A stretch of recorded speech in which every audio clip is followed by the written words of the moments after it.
자, 반갑습니다, 여러분들. 2021 국제 어린이 경제 아카데미에 참여해주신 청소년 여러분들, 잠시 후 아카데미의 첫 시간 수업이 시작됩니다.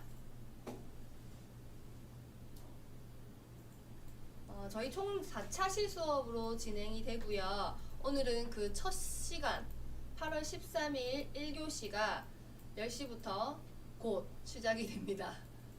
1분 전이고요. 오늘 수업의 주제는 어리다고 알고 보니 10대 CEO 그들의 창업 이야기를 옆에 계신 황동명 강사님과 함께 하겠습니다. 강사님 한번 목소리 들려주십시오. 네, 반갑습니다, 여러분. 아침에 지금 잠도 덜 깼을 텐데 이렇게 수업 참여해 주셔서 너무 감사하고요. 여러분들 즐거운 수업, 재밌는 수업 될 수 있도록 최선을 다하겠습니다. 감사합니다. 네, 박수 쳐주세요, 여러분들. 네, 저희 모니터링 다 하고 있습니다. 그렇게 많은 호응을 주시면 저희가 더 힘이 나서 좋습니다. 할 수 있을 것 같아요. 그리고 다시 수업 시작 전에 최종적으로 한 번 더 안내 드릴게요. 자, 아이디는요, 여러분들 이름, 학교, 학년 이렇게 표시를 해주시면 감사할 것 같고요. 모니터는 켜주시고 카메라는 켜주시고요. 음소거는 해제해 주셔야 수업 진행에 방해가 되지 않습니다. 그리고 수업 진행 중에 궁금한 질문들은 언제든지 카톡 채팅창이나 저희 줌 채팅방을 활용하셔서 해주시면 되고요. 손을 흔들어 주신다거나 춤을 추셔도 저희가 딱 눈에 띄고 볼 수 있을 것 같습니다. 그리고 여러분들이 지금 채팅창을 통해서 출석 체크해주고 계시는데요. 이렇게 해주시면 저희가 나중에 출석 체크를 일괄적으로 하기에 편할 것 같습니다. 자, 그러면은 이제 10시가 넘었고요. 시작을 한번 해보도록 할게요. 지금 저희 수업은 실시간으로 유튜브로도 함께 송출이 되고 있습니다. 해서 줌 참여가 힘든 친구들은 유튜브로도 함께 참여하시면 됩니다. 그리고 유튜브로 참여하시는 분들은 제가 유튜브로 참여하고 있다라는 부분을 댓글이나 카톡 창에 남겨주시면 저희가 출석 체크 하는데 용이할 것 같습니다. 자, 그럼 시작해볼까요? 네, 좋습니다. 자, 시작하겠습니다. 선생님 PT 자료 파워포인트 안 됩니다. 조금만 기다려주세요. 오케이. 자, 시작하도록 하겠습니다. 여러분들 일단 반갑습니다.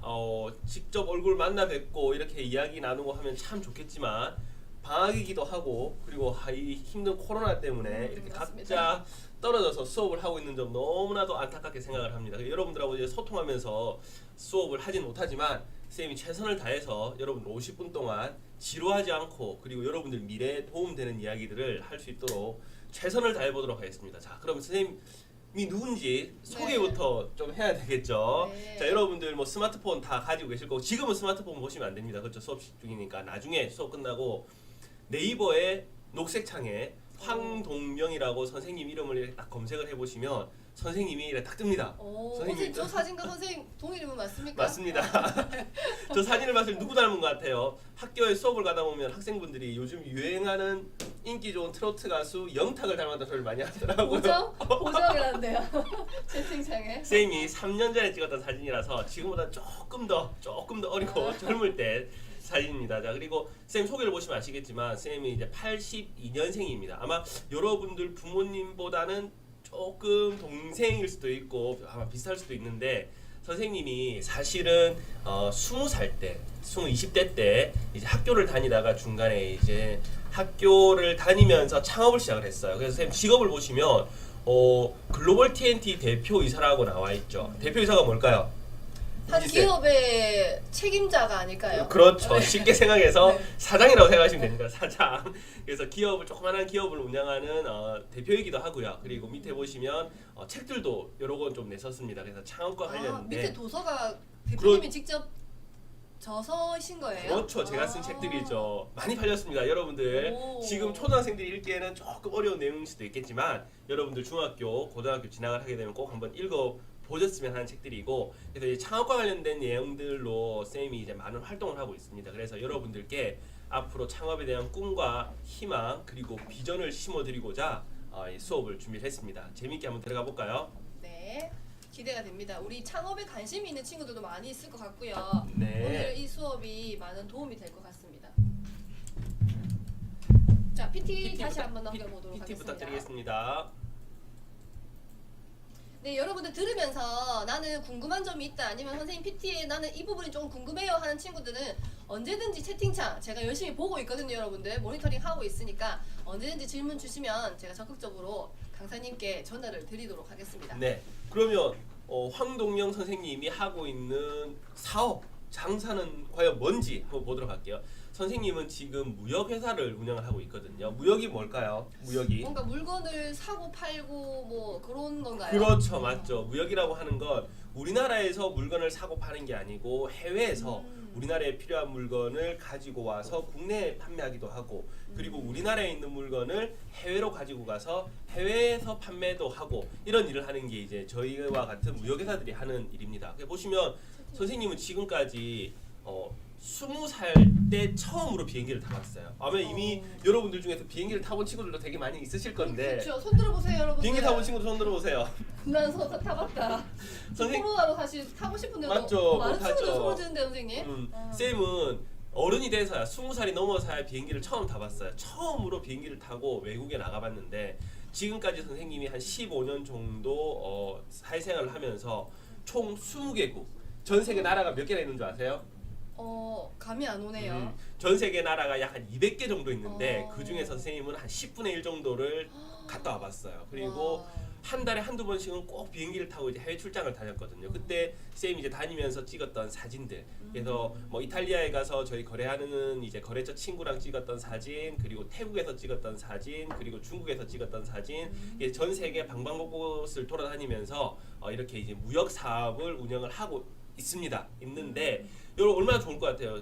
쌤처럼 해외를 다니면서 네. 많은 견문도 넓히고 많은 사람들과 만나면서 이렇게 일을 할 수 있는 게 어떻게 보면 창업일 수도 있거든요. 그래서 이런 이제 창업에 대한 이야기들, 여러분들이 하고 싶은 일, 여러분들이 했으면 하는 일들에 대한 이야기들을 쭉 한번 설명을 드릴 겁니다. 그럼 20살 때부터 저렇게 외국을 왔다 갔다 하신 겁니까? 그렇죠. 20살 때 처음 해외여행을 다니고 진짜 이제 제 일을 위해서 해외를 왔다 갔다 하면서 무역을 했던 건 25살 때부터 했던 거죠. 그래서 그럼 20살 때부터 견문을 넓히시고 그렇죠, 그렇죠. 5살부터는 이제 적극적으로 창업을 하셨네요. 그렇죠. 창업을 해서 내가 한번 잘 살아봐야 되겠다는 생각으로 시작을 하게 된 거죠. 자, 다음 PT 부탁드리겠습니다.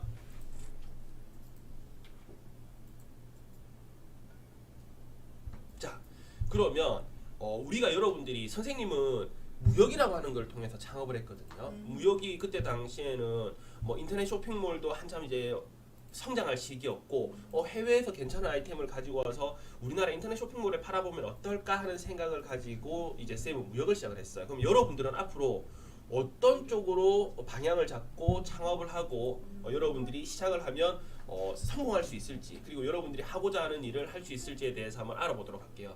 자, 지금 보시면 여러분들 PT 보이시죠? 이 자료가 이 그림이 네네. 2000년도 여러분들이 보통 지금 몇 년생이죠? 이 친구들이 지금 한 2000, 초등학교 4, 5, 6학년이니까 2010년 2009년? 9년 8년도 네, 뭐 여러분들이 그런- 2008년도 9년도 네. 오케이 10년도. 네, 그러네요. 자 네. 여러분들이 태어나기 딱 10년 전이에요. 아, 좋아요. 이렇게 적극적인 소통. 오, 좋습니다. 감사합니다. 여러분들이 태어나기 딱 10년 전에 보면 전 세계에서 돈을 제일 많이 버는 기업 1위부터 10위까지예요. 이게 전 세계에서 제일 돈을 많이 벌고 제일 성공한 기업의 1위부터 10위까지인데 한번 보도록 할까요? 네. 1위는 어딜까요? 코카콜라라고 적혀 있네요. 선생님도 좋아하고 우리 민지 쌤도 맞습니다. 좋아하고 여러분들도 좋아하는 패스트푸드에는 반드시 코카콜라가 그렇죠. 있어야죠. 치킨에는 맥주가 아니고 치킨에는 콜라죠. 네네. 그래서 코카콜라가 있고요. 그리고 두 번째가 마이크로소프트인데 마이크로소프트는 뭐 하는 회사인지 여러분들 혹시 알고 계시나요? 채팅창에 한번 남겨줘보세요. 마이크로소프트는 뭐 하는 회사일까요? 어떤 답이 나요? 컴퓨터. 오, 맞아요. 서준이 컴퓨터. 맞아요. 구글. 오케이, 네. 잘 아시네. 네. 소프트웨어 나왔어. 소프트웨어 어, 나왔어요. 박수. 자, 문서 작성 윈도우. 맞아요. 네. 오, 되게 잘하신다. 역시 뭐야, 마이크로소프트는 뭐냐면 컴퓨터가 돌아가게 하는 컴퓨터 빌 게이츠. 안에 오, 되게 엄청 잘하시네. 소프트웨어. 컴퓨터가 돌아가게 하는 안에서 사용하는 프로그램을 만드는 회사가 마이크로소프트예요. 마이크로소프트 하면 빌 게이츠 회장도 있고요. 여러분 윈도우즈, 뭐 워드, 엑셀, 파워포인트 이런 프로그램들을 만드는 회사가 마이크로소프트죠. 근데 그 밑에 있는 IBM은 아마 모를걸요. IBM 뭔지 아세요? 친구들 IBM 뭔지 아는 친구 혹시 계세요? 채팅 남겨보세요. 몰라요. IBM은 잘 모를 거예요. 뭐 자, 어떤 회사인가요? 자, IBM은 뭐냐면 지금 여러분들 컴퓨터 대부분 모니터 보세요. 어떤 거 많이 써요? 뭐 델, 삼성, LG 맞죠? 이런 게 많죠. 지금은 거의 대부분 컴퓨터를 삼성, LG, 도시바, 뭐 델, 애플 이런 회사에서 만들지만 예전에는 세계에서 가장 많은 컴퓨터를 판매하고 상업용 컴퓨터를 제일 먼저 생산했던 회사가 IBM이라고 하는 회사였어요. 말 그대로 컴퓨터의 하드웨어를 만드는 회사였죠. 그리고 밑에 있는 GE는 여러분들이 아마 모를 거니까 넘어가도록 할게요. GE는 지금 삼성이나 LG처럼 TV, 냉장고, 세탁기 이런 가전제품을 전 세계에서 제일 많이 팔던 미국 회사.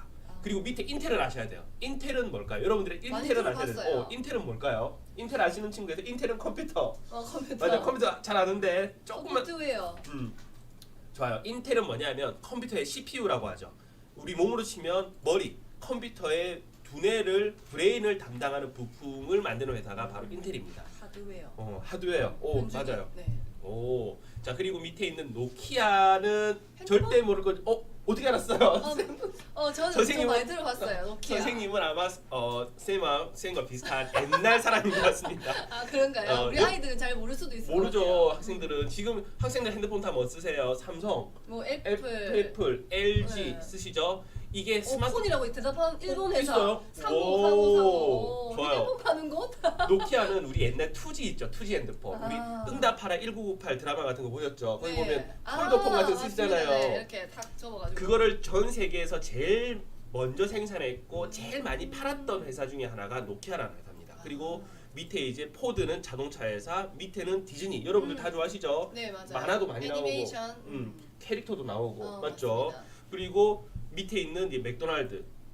패스트푸드. 패스트푸드. 여러분들도 좋아하고 저도 좋아하는. 네. 햄버거 1등과 지금과 1등과 9등이 쿵짝이 잘 맞는 궁합이죠. 환상의 궁합이죠. 맞습니다. 자, 그리고 밑에 있는 ATT는 이제 통신회사 이렇게 이제 1위부터 10위까지 기업을 봤더니 여러분들이 아는 기업들도 있는데 모르는 기업들이 아마 거의 대부분일 거예요. 맞아요. 자, 그러면 이 기업들이 어떻게 바뀌는지 우리가 한번 영상을 통해서 한번 보도록 할게요. 이거 되게 재밌거든요. 한번 영상 플레이 부탁드리겠습니다.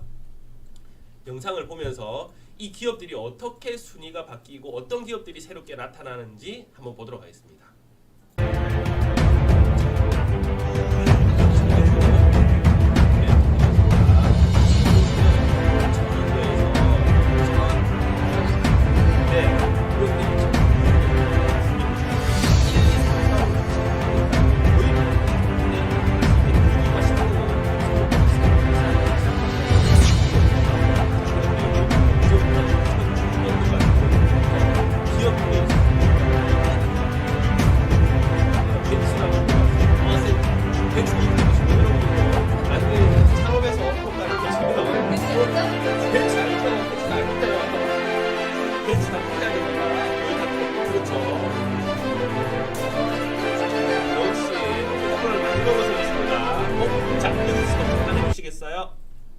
여러분들 지금 갑자기 10등에서 9등으로 뛰어오른 기업이 있어요. 뭘까요? 구글이죠.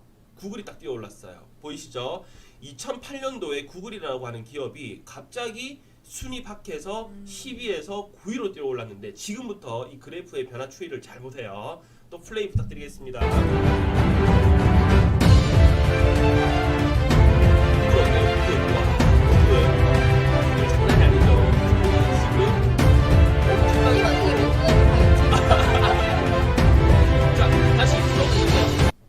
지금 보시면 또 해성과 같이 새로운 기업이 나타났어요. 뭐가 튀어나왔습니까? 애플이라고 하는 기업이 이제 태어나기 시작을 한 겁니다. 자, 그러면 계속 플레이해서 보도록 할게요.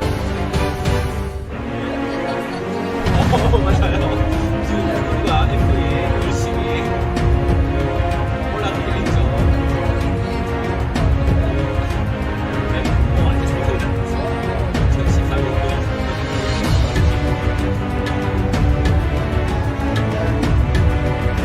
우리나라 성공이 우리나라를 이길까요? 질까요? 끝까지 말씀이죠. 자, 아마존도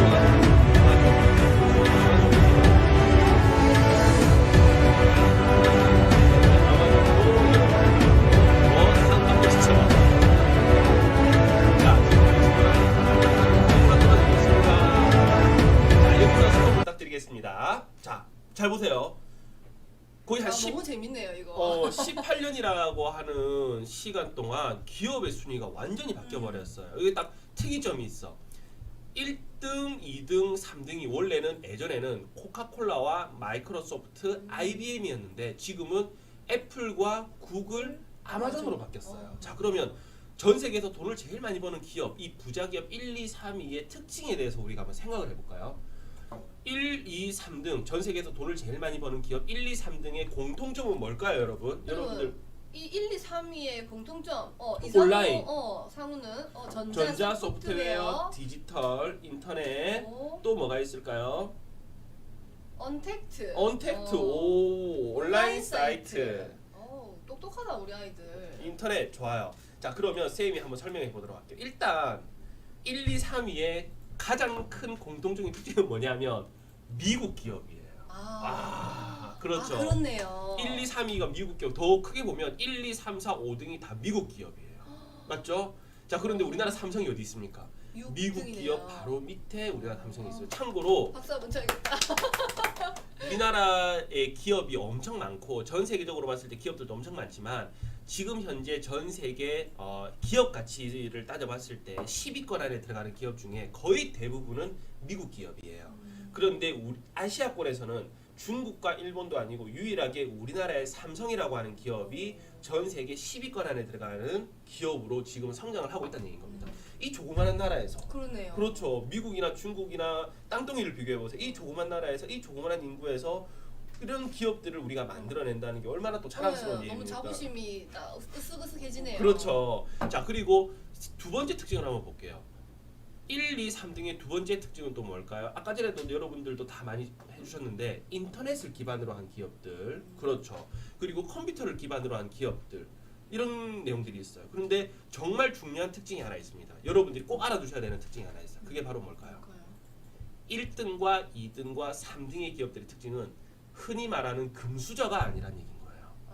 말 그대로 할아버지부터 물려받고 아버지로 물려받고 하는 기업들이 아니고, 보세요. 예전 기업 같은 경우에는 뭐 코카콜라, IBM, GE, 노키아, 포드, 디즈니, 맥도날드 이런 모든 기업들이 이미 다 이렇게 대손손 그렇죠. 이렇게 내려오는 집안이라면 100년 가까이 혹은 100년 이상 기업을 운영하면서 그 자연스럽게 물려받은 부의 가람이가 자수성가 그렇죠, 한마디로 자수성가. 정리했습니다. 애플과 구글과 아마존의 창업자들은 CEO들은 회사를 만든 지 10년 전후밖에 안 됐어요. 그런데 10년 만에 자기의 힘으로 전 세계 최고의 1, 2, 3위 기업을 만들어낸 게 특징이라는 거죠. 거기도 또 네 번째 마이크로소프트도 빌 게이츠라고 하는 창업자가 만들어서, 지금은 기업이 만들어진 지 시간이 좀 지나긴 했지만 그 빌 게이츠라고 하는 창업가가 만들어서 전 세계 최고 부자 반열까지도 올랐던 분이죠. 그래서 여기서 쌤이 여러분들께 드리고 싶은 이야기는 뭐냐 하면, 지금 시대에는 부의 대물림이 아니고 부모님이 잘 살기 때문에 내가 잘 살고 이런 시대는 이미 지났다는 얘기인 겁니다. 내의 능력으로 여러분들 중에서도 세계 최고의 기업이 나올 수도 있고, 그리고 대한민국 최고의 기업을 만들어낼 수 있는 인재들이 분명히 있다는 얘기인 거예요. 맞습니다. 그렇죠. 그리고 여러분들 보시면 아까 전에도 많은 정답을 주셨어요. 이 세계 기업의 특징이 뭐냐면 컴퓨터라든지 디지털이라든지 인터넷이라든지. 여러분들 지금 보세요. 선생님이 돈을 잘 벌까요? 여러분들이 지금 현재 돈을 잘 벌까요? 당연히 선생님이 잘 벌겠지. 쌤은 그렇죠. 어른이기 때문에. 네. 맞죠? 아이들 아직 경제 활동을 혹시 보는 사람이 있나요? 못하니까. 네. 자, 그런데 앞으로 10년 뒤와 20년 뒤를 상상해 보세요.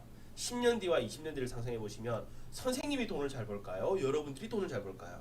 여러분들이 선생님보다 훨씬 더 잘 벌 수밖에 없어요. 왜? 여러분들은 지금 이 인터넷에 최적화되어 있는 세대이며 컴퓨터와 디지털 그리고 스마트폰을 너무나도 잘 만지는 세대거든요. 맞아요. 시장도 훨씬 크겠죠. 그렇죠. 쌤 컴퓨터 잘 못하시죠? 네. 저도 컴퓨터를 잘 못하고 스마트폰을 잘 못 만진단 말이에요. 근데 여러분들은 이렇게 줌도 활용해서 회의도 하고 수업도 듣고 하면서 이미 인터넷에 최적화된 삶을 살고 있기 때문에 여러분들이 성장했을 때는 선생님이나 여러분들 아버지나 어머니나 다른 분들보다 훨씬 더 성공할 수 있는 가능성이 크다는 거죠. 자, 그러면 다음 페이지 PT 좀 부탁드리겠습니다.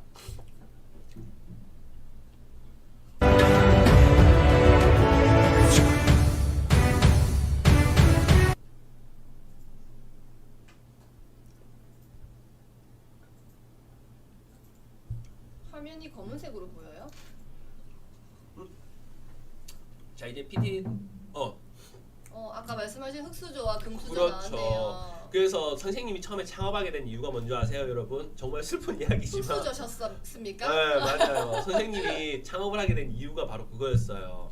학교를 다니는데 솔직히 용돈도 많이 받지도 못하고 대학을 다니면서 선생님이 하고 싶은 공부를 하는데 금전적으로 좀 많이 힘들었거든요. 그래서 이렇게 계속 공부를 해서 내 힘들게 하는 것보다는 내가 부모님의 도움 없이 창업이라고 하는 걸 해서 내가 내 인생을 스스로 설계해보고 내가 남들보다 더 성공했다는 소리를 한번 들어보고 싶다는 생각으로 선생님은 창업이라고 하는 걸 선택을 한 거죠. 그래서 여러분들이 뭐 성공할 수 있는 방법은 당연히 많아요. 공부를 열심히 해서 좋은 직업을 가지거나 여러분들이 하고 싶은 일, 좋은 직업이 아니더라도 여러분들이 하고 싶은 일을 해서 그 분야에서 성공을 하면 성공할 수 있어요. 하지만 주식. 주식 잘해도 성공할 수 있습니다. 주식 공부 열심히 하셔야 됩니다. 저희 우리 아카데미 프로그램에도 주식 수업이 또 있습니다. 자, 코인 가자고 하는데 자, 코인과 주식은 지금은 하지 말고 공부하셔서 여러분들 성인이 되면 그때 하시면 됩니다. 자, 그래서 부모님의 도움 없이 성공할 수 있는 방법 중에 하나가 쌤이 빨간색으로 강조해놨죠. 창업이라고 하는 거죠. 쌤은 창업을 통해서 성공하셨어요? 지금 큰 성공은 아니지만 그래도 어느 정도는 밥 먹고 살 수 있을 정도로는 하고 있습니다. 멋집니다. 자, 그러면 다음으로 또 넘어가 보도록 할까요? 지금은 IT를 하라 하는데요. 맞아요. 자, 그러면 방금 전에 봤던 그런 기업들 있죠. 1, 2, 3등의 기업들의 특징이 보면 여러분들이 이미 다 얘기를 했어요.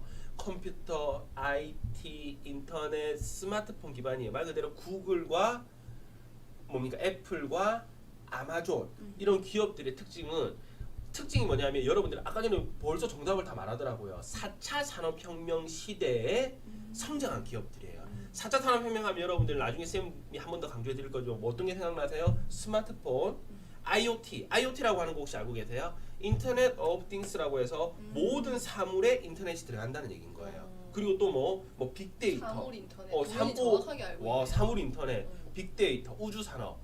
테슬라에서도 지금 우주 산업에 대해서 개발을 하고 한참 이제 투자를 하고 있죠. 이런 4차 산업혁명 시대의 기업들은 이런 기술들을 바탕으로 사업을 하는데 뭘 통해서 돈을 벌고 있는지 한번 보도록 하겠습니다. 자, 다음 페이지 부탁드릴게요.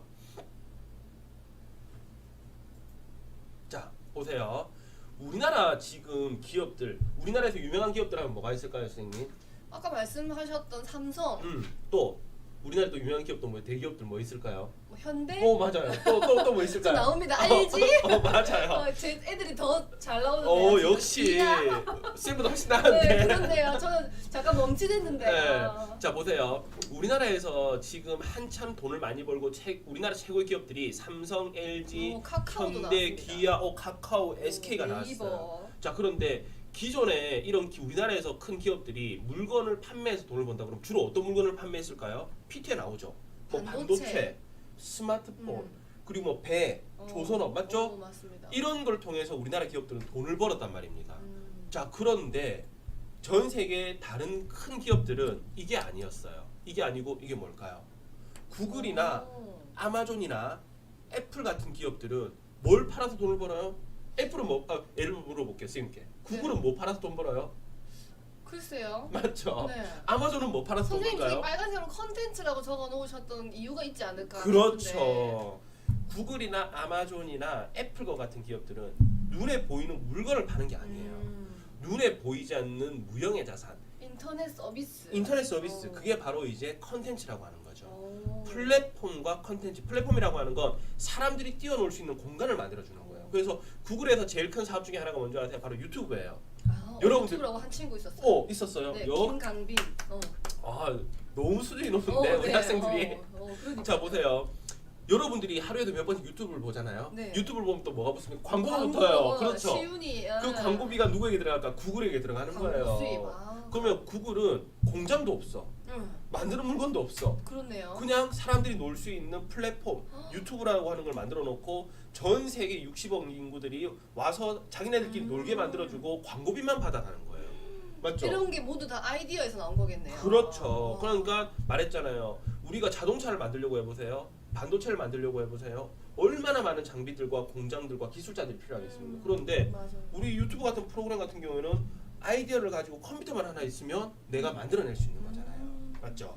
그래서 우리가 보면 위에 있는 게 우리 구글이나 유튜브나 이런 기업들은 내가 더 많은 물건을 팔고 싶다 그러면 더 많은 서비스를 생산해주고 싶다 그러면 컴퓨터 서버만 늘리면 되는 거예요. 저게 눈에 보이는 게 위에 있는 게 다 컴퓨터 네네. 서버거든요. 작은 공간에 컴퓨터 서버만 계속 늘리면 무한대로 새로운 걸 만들어낼 수 있지만 예를 들어 현대자동차에서 차를 더 많이 팔고 싶다. 네.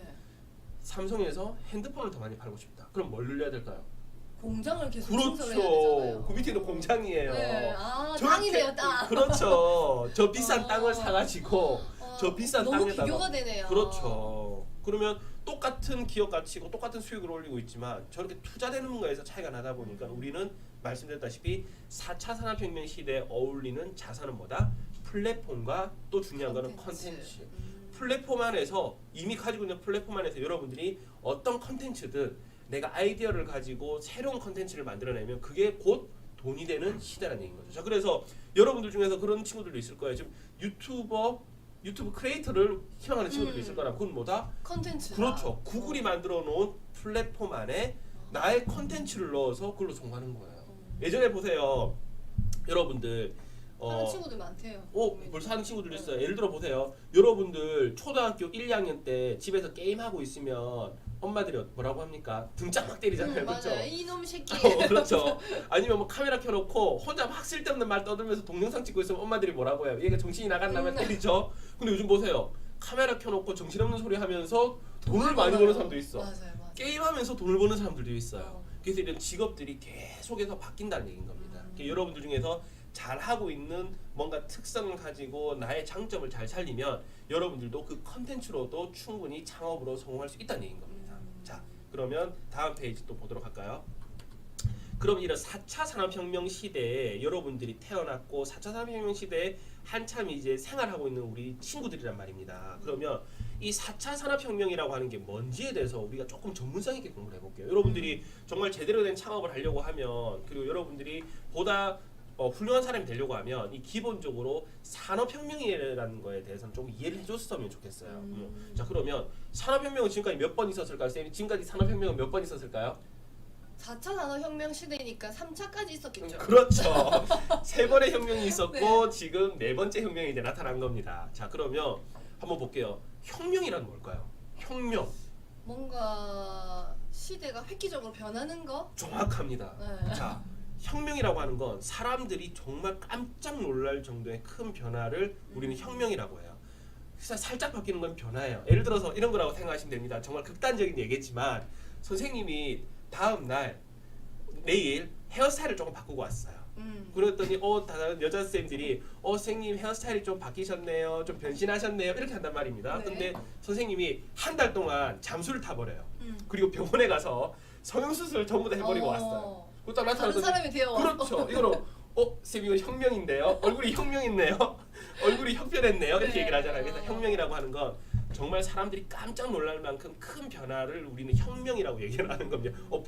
보정해버리면 사람들이 혁명이라고 하죠. 요즘은 수술할 필요 없이. 자, 그러면 1차부터 4차 산업혁명에 대해서 알아볼 건데 이게 여러분들이 왜 중요하냐면 이런 혁명이 한번 있을 때마다 인간의 삶이 정말 획기적으로 편리해지고 좋아졌지만 또 뭐다? 이 혁명을 활용해서 뭘까요? 혁명을 활용해서 부자가 된 사람들이 나타났다는 얘기인 겁니다. 부자가 된 사람들. 자, 그러면 보도록 하겠습니다. 네, 어떤 사람들이 부자가 됐을까요? 자, 1차 산업혁명의 포인트는 뭐냐 하면 1차 산업혁명이 있었겠죠. 1차 산업혁명은 지금으로부터 한 100년 전이거든요. 100년 전에 최초로 기계가 만들어지면서 1차 산업혁명이 나타난 겁니다. 1차 산업혁명. 1차 산업혁명은 어떻게 나타나게 됐냐면 증기기관이라고 하는 게 이제 발견되면서 방직기. 와우. 친구들 너무 똑똑하다. 방직기라는 방직기를 단어를. 알았어요. 증기기관이라고 하는 게 뭘까요? 원래는 옛날에는 우리가 무거운 짐을 옮기거나 할 때 누가 옮겼을까? 동물? 맞죠? 응. 말이 옮기거나 소가 옮기거나 아니면 사람들이 직접 끌었단 말입니다. 맞습니다. 그런데 증기기관이라고 하는 게 제임스 와트라고 하는 사람이 증기기관을 발견하면서 증기기관차, 증기자동차가 만들어지면서 사람이 옮기는 걸 기계가 옮겨주는 거예요. 그리고 아까 방직기도 말했죠. 기계가 사람이 할 일을 대신해 주다 보니까 사람들이 덜 적게 일을 하고도 많은 돈을 벌 수 있겠죠. 그러면 이때 당시에 돈을 벌었던 사람은 누굴까요? 바로 이런 증기기관을 발견해낸 사람들. 증기 기관을 가지고 자동차나 방직기나 기계를 기계를 만들었던 만들어낸 사람들이 음. 엄청난 돈을 벌었던 거죠. 그래서 지금 전 세계 부자 기업들 중에서도 1차 산업혁명 시대에 창업을 해서 돈을 벌었던 기업들이 아직도 전 세계적인 기업으로 나가고 있는 기업들도 있다는 얘기인 거죠. 자, 그러면 1차 산업혁명의 포인트는 뭐다? 증기기관을 만들어서 산업혁명이 시작됐다는 거를 여러분들이 기억을 해주시면 좋습니다. 자, 두 번째는 이 아저씨 누군지 다 아실까요 혹시? 네, 에디슨이네요. 맞아요. 발명왕 에디슨이라고 하죠. 네.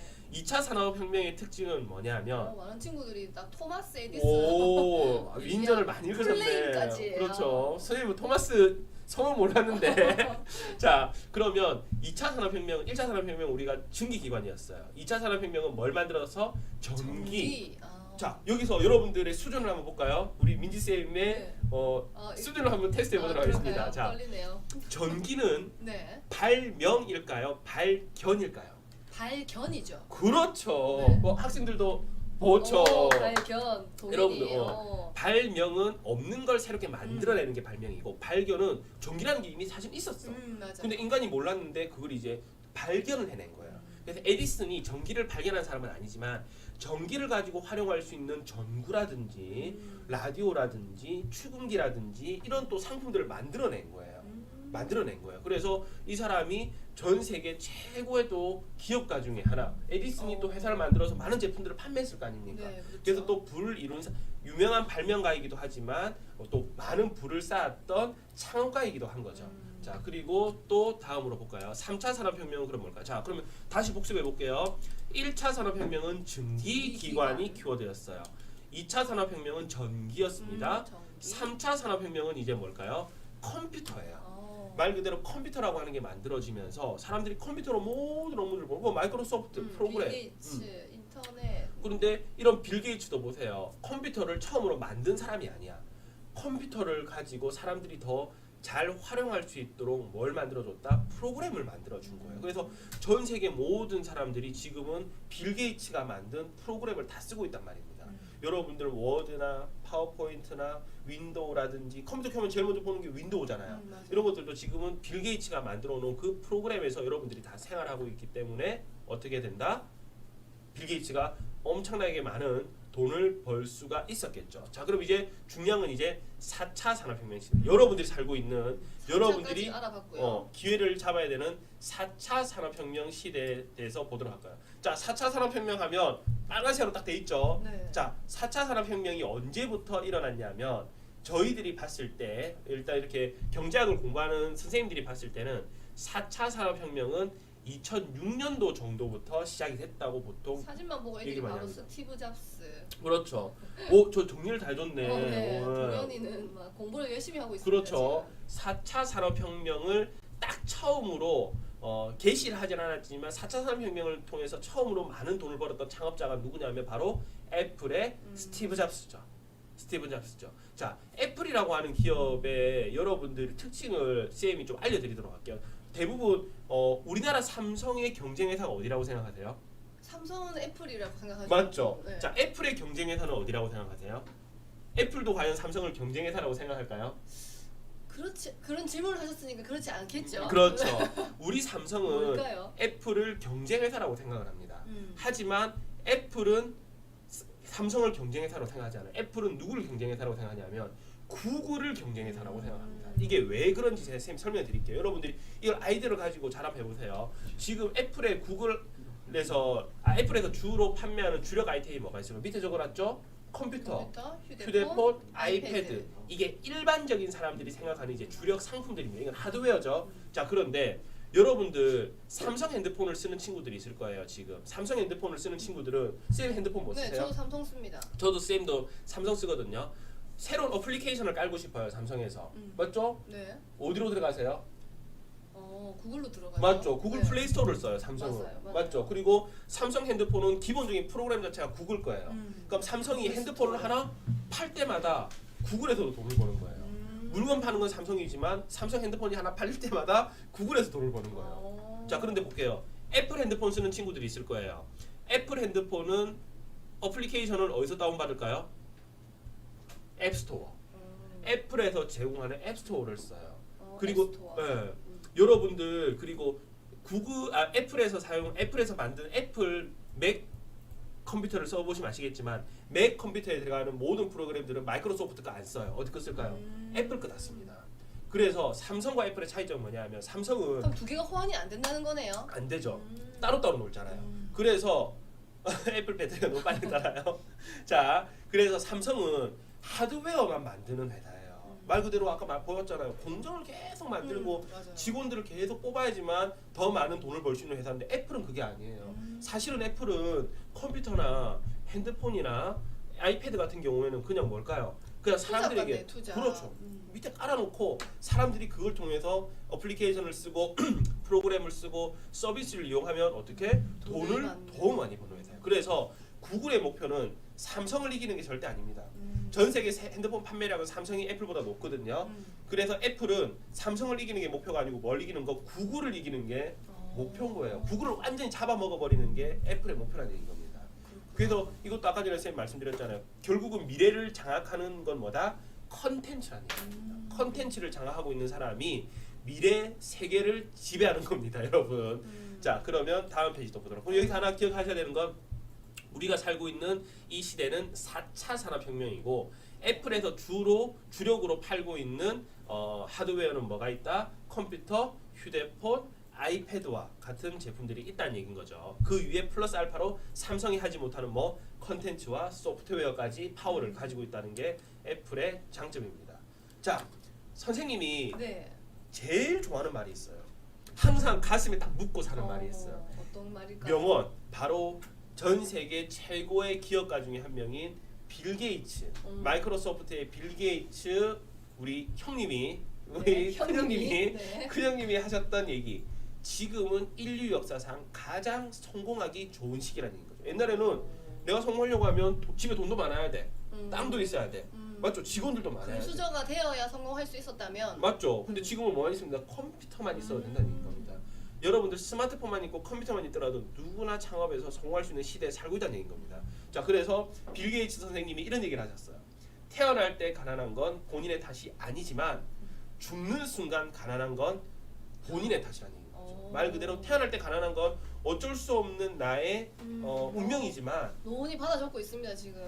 그렇죠. 죽는 순간 만약에 내가 관에 들어가기 전에 가난하다, 그건 여러분들의 탓이지 남 탓이 절대 아니라는 얘기인 겁니다. 그래서 그만큼 노력하라는 얘기죠. 그렇죠. 여러분들 중에서도 이제 번쩍이는 아이디어와 컨텐츠로 성공해서 큰 돈을 버는 창업가가 생길 분이 분명히 있을 거라고 저는 기대합니다. 여러분들 중에서 혹시나 20년 뒤에 정말 성공한 창업가가 됐다 그러면 옛날에 황동영 선생님한테 이런 얘기를 듣고 영감을 받아서 창업했어요 해서 꼭 선생님 찾아서 맛있는 소고기 한번 사줘야 됩니다. 자, 약속하셔야 됩니다. 오케이 하는데 우주. 오케이, 좋아요.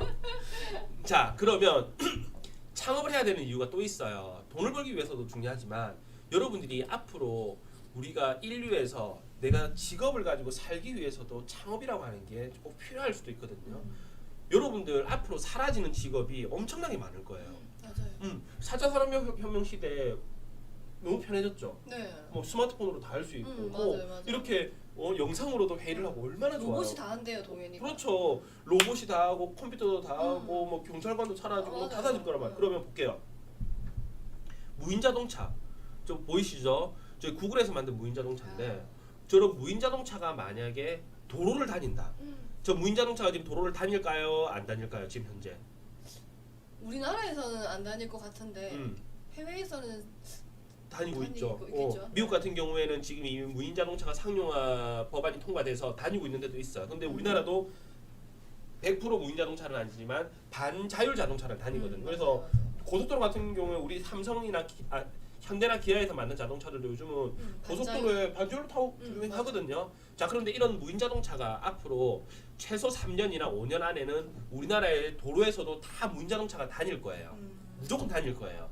자, 그럼 이 무인 자동차가 다니면 어떤 직업들이 사라질까요? 방금 다 얘기했어요. 운전기사, 택시기사, 네. 뭐 버스 기사는 다 사라질 맞아요. 거라. 그렇죠. 또 면허를 딸 필요가 없어요. 그렇죠. 그러면 운전학원 강사쌤들도 다 직업을 잃겠죠. 대리기사분들.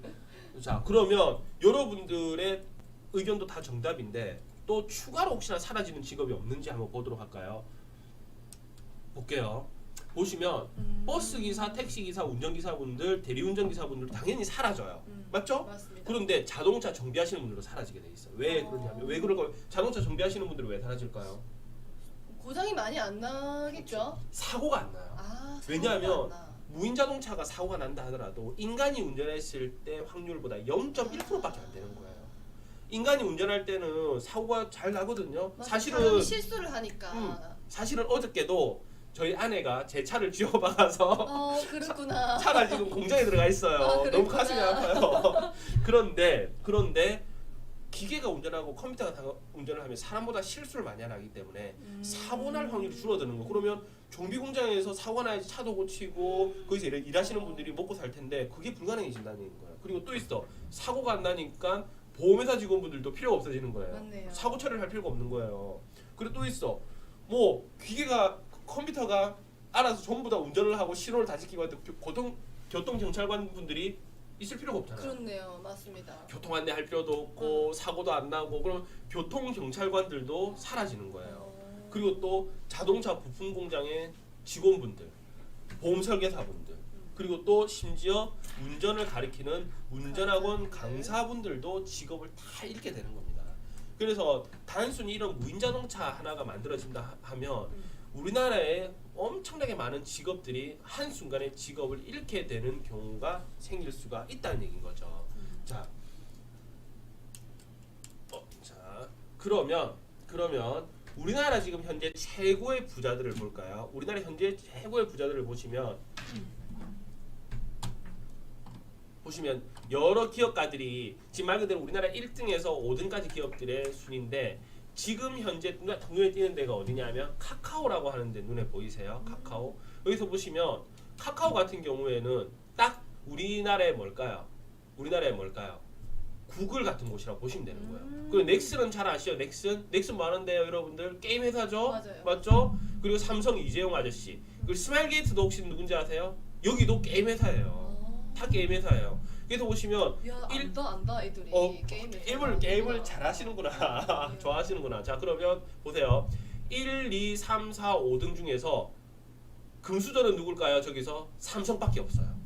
그래요? 삼성만 금수저고요. 1위에 셀트리온이라고 하는 회사도 있는데 저거는 제약 회사거든요. 맞아요. 저 아저씨도 창업한 지 20년이 안 됐어요. 근데 지금 우리나라 최고의 부자 중에 한 명이에요. 그런데 이게 선생님이 엊그제 가져온 뉴스인데 얼마 전에 뉴스를 제가 3일 전에 뉴스를 봤거든요. 네. 3일 전에 뉴스를 봤는데 지금 우리나라 최고의 기업 부자가 누구냐면 카카오를 만든 저 삼촌이 저 아저씨가 부럽다. 전 세계 그죠 여러분? 우리나라 최고의 기업이래요. 삼성보다 더 부자예요, 여러분들. 이야. 자, 보세요. 15조면 15만 원도 아니에요. 쌤은 15만 원도. 15조면 공이 몇 개예요 도대체? 아마 우리 같은 사람들은 평생 써도 15조를 다 쓰지를 못할 겁니다. 맞아요. 그래서 저 카카오 김범수 대표라고 하는 분이 지금 우리나라 최고의 기업가인데 카카오가 생긴 지 얼마나 됐을까요, 선생님? 10년은 안 됐을 것 같은데. 맞아요. 한 10년 정도 됐어요. 그렇구나. 카카오가 처음에 어떻게 만들어진지 다 아시죠? 우리가 어떻게 2G 만들어졌어요? 핸드폰을 썼잖아요. 네네. 2G 핸드폰을 썼는데 사람들이 스마트폰을 다 쓰게 된 거예요. 어느 날 갑자기. 그렇죠. 그랬더니 우리 2G 핸드폰 쓸 때는 우리 학교 다닐 때 우리 어릴 때는 문자로 다 주고받았잖아요. 맞아요. 문자 한 통 보낼 때마다 여러분들 얼마인 줄 아세요? 문자 한 통 보낼 때마다 얼마였을까요? 기억도 안 나네. 20원, 30원 했거든요. 아, 그래서 20원 안다. 와 문자 한 통에 20원, 30원 하는데 네. 한 달 내내 친구들하고 문자 주고받다 보면 문자값만 10,000원, 20,000원씩 나왔어요. 맞죠? 네. 그런데 스마트폰이 생기면서 스마트폰과 2G 핸드폰의 가장 큰 차이점은 뭘까요? 2G 핸드폰은 인터넷이 연결이 안 되지만 스마트폰은 인터넷이 연결되잖아요. 그래서 인터넷을 통해서 채팅을 할 수 있는 프로그램을 만든 거예요. 그래서 문자를 안 써도 실시간으로 채팅을 할 수 있는 프로그램을 한번 만들어 볼까 해서 카카오톡이라고 하는 걸 그냥 컴퓨터 하나 가지고 저 김범수 대표님이 그냥 만든 거야 그냥. 맞아요. 코딩을 배워서. 생각 하나만 가지고. 그렇죠. 그죠? 그래서 그걸 어디다 플레이 스토어라든지 앱 스토어에다가 올린 거야 그냥. 어플리케이션을 만들어서. 대박. 그죠 여러분? 그러니까 올린 거야. 올렸는데 그게 우리나라 국민들이 다 쓰게 되는 거예요. 자기는 맞아. 처음에 이런 얘기를 돈 벌려고 만든 게 아니래요. 그래요? 돈 벌려고 만든 게 아니고 그냥 스마트폰이 이렇게 생겼으니까 이런 게 있으면 참 편하겠구나 싶어서 어플리케이션을 만들어서 편리함을 위해서. 그거 올렸어. 맞아요. 올렸는데 사람들이 전부 다 그걸 써주는 거예요. 그러면서 광고가 붙으니까 자기 돈이 들어오는 거예요. 이게 뭐지? 하고 깜짝 놀랐던 거지.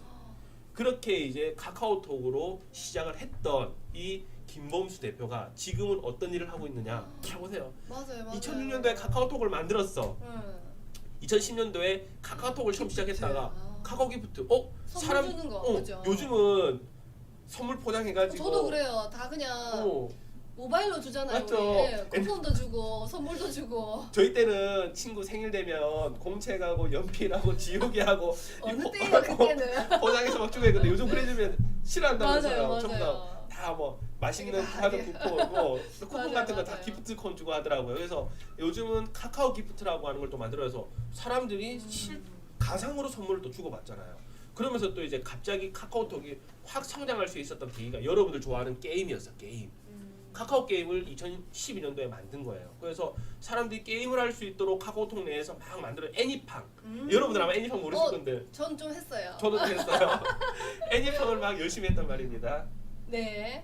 그렇게 해서 나중에는 뭐 카카오 택시라든지 그리고 은행이라든지 이런 다양한 걸 얼마 전에 뱅크도 상장을 했잖아요. 맞아요. 그래서 지금은 카카오톡이 채팅 사이트로 시작을 해서 자동차 모든 걸 다 하고 있는 거예요. 그래서 지금 카카오톡에서 주로 많이 하고 있는 게 은행, 게임, 모빌리티 사업까지도 하고 있는 거죠. 카카오톡 처음에 뭘로 시작했다? 채팅이지만 지금은 주력으로 돈을 벌고 있는 사업이 은행, 게임, 모빌리티는 뭘까요? 우리 탈 것, 택시, 대리운전 이런 것들이 있죠. 렌트카 이게 안 이제 하는 게 모빌리티. 없네요. 그렇죠. 그러니까 우리는 뭐다? 카카오의 생태계 안에서 살고 있는 거예요. 매일매일 카카오를 맞아요. 쓰지 않고서는 쓰고. 살 수 없는 거예요. 하루라도 카톡 끊고 살 수 있어요, 여러분들?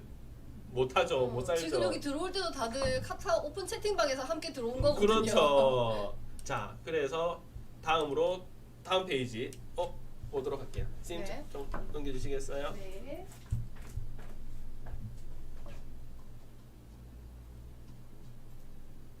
아싸, 인사가 될 수 있습니다. 마지막인가요? 자, 그래서 앞으로 미래가 우리도 카카오톡의 김범수 대표 같은 분이 될 수도 있고, 맞죠? 스티브 잡스 같은 사람이 될 수도 있고, 마크 저커버그 같은 사람이 될 수도 있단 말입니다. 맞아요. 그러면 우리가 앞으로 미래가 요구하는 기업가의 정신은 뭐가 있을까? 어떤 능력을 키워야지 훌륭한 상업가가 될 수 있을까를 고민해 볼게요. 첫 번째, 인간과의 소통 능력이에요. 이거는 왜 그랬냐면 컴퓨터가 못하는 걸 우리가 생각하시면 돼요.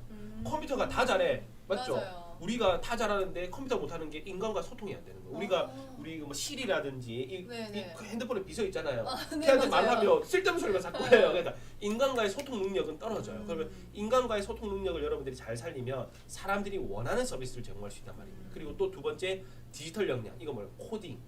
프로그램이라든지 앱을 만들 수 있는, 아마 학교에서도 배우고 여러분들 중학교 들어가면 많이 배우실 거거든요. 맞아요. 이런 부분들도 여러분들이 지금부터 준비를 하셔야 됩니다. 자, 그리고 창의성. 남들이 생각하지 못하는 뭔가를 생각해낼 수 있는 창의성이 필요하고요. 그리고 네 번째는 도전 정신. 남들이 이거 안 돼, 이거 뭐 되겠어 하더라도 난 하고야 말 거야. 맞아요. 네가 해봤어? 이런 거. 도전 정신을 가지고 도전하는 정신이 꼭 필요합니다. 그리고 다섯 번 중요한 건 또 이거 협업 능력. 나 혼자만 잘났다고 되는 사회가 절대 아니에요. 내가 잘하는 분야가 있죠. 그럼 친구가 잘하는 분야가 있다 그러면 친구와 같이 뭐 협업을 해서 더 큰 시너지 효과를 내서 내가 대부분 그래서 보면 지금 큰 기업들이, 전 세계 기업들이 네. 동업자들이 많아요. 스티브 잡스도 동업자가 있었죠. 그렇죠, 구글도 그랬죠. 맞아요. 맞잖아. 페이스북도 그랬죠. 그래서 혼자 사는 게 아니고 전문가들끼리 모여서 협업을 하는 사람들이 더 큰 성공을 이룰 수도 있다는 얘기인 겁니다. 자, 여기까지 오늘 수업을 마무리하도록 하고 네네. 오늘 수업 어땠어요, 여러분들? 너무 유익했어요. 재밌었어요? 그래서 선생님이 중간중간에 강조했던 부분들이 있을 거예요. 맞아요. 빨간색으로 딱딱딱딱 체크했던 부분들 있죠. 너무 재밌었대요, 선생님. 그래요. 감사합니다. 꿀잼. 너무 재밌었어요. 굿. 그래서 이 마지막에 나와 있는 미래가 요구하는 기업가 정신까지도 잘 기억을 하세요. 그래서 이걸 이제 나중에 퀴즈로 한번 할 겁니다. 우리 나중에 28일 날 퀴즈 쇼가 있죠. 그때 이제 우리 황동명 강사님께서 찝어주셨던 것들이 있을 거예요. 아마 이 수업을 잘 들었던 친구들은 그거를 콕 집어서 우리 문제를 잘 풀 수 있을 겁니다. 그리고 마지막으로 혹시 질문을 나는 하고 싶다 하는 친구가 있으면 한 개 정도는 받아보고 싶은데 혹시 있을까요? 손 들어주면은 한번 인터뷰 진행해 보도록 하겠습니다.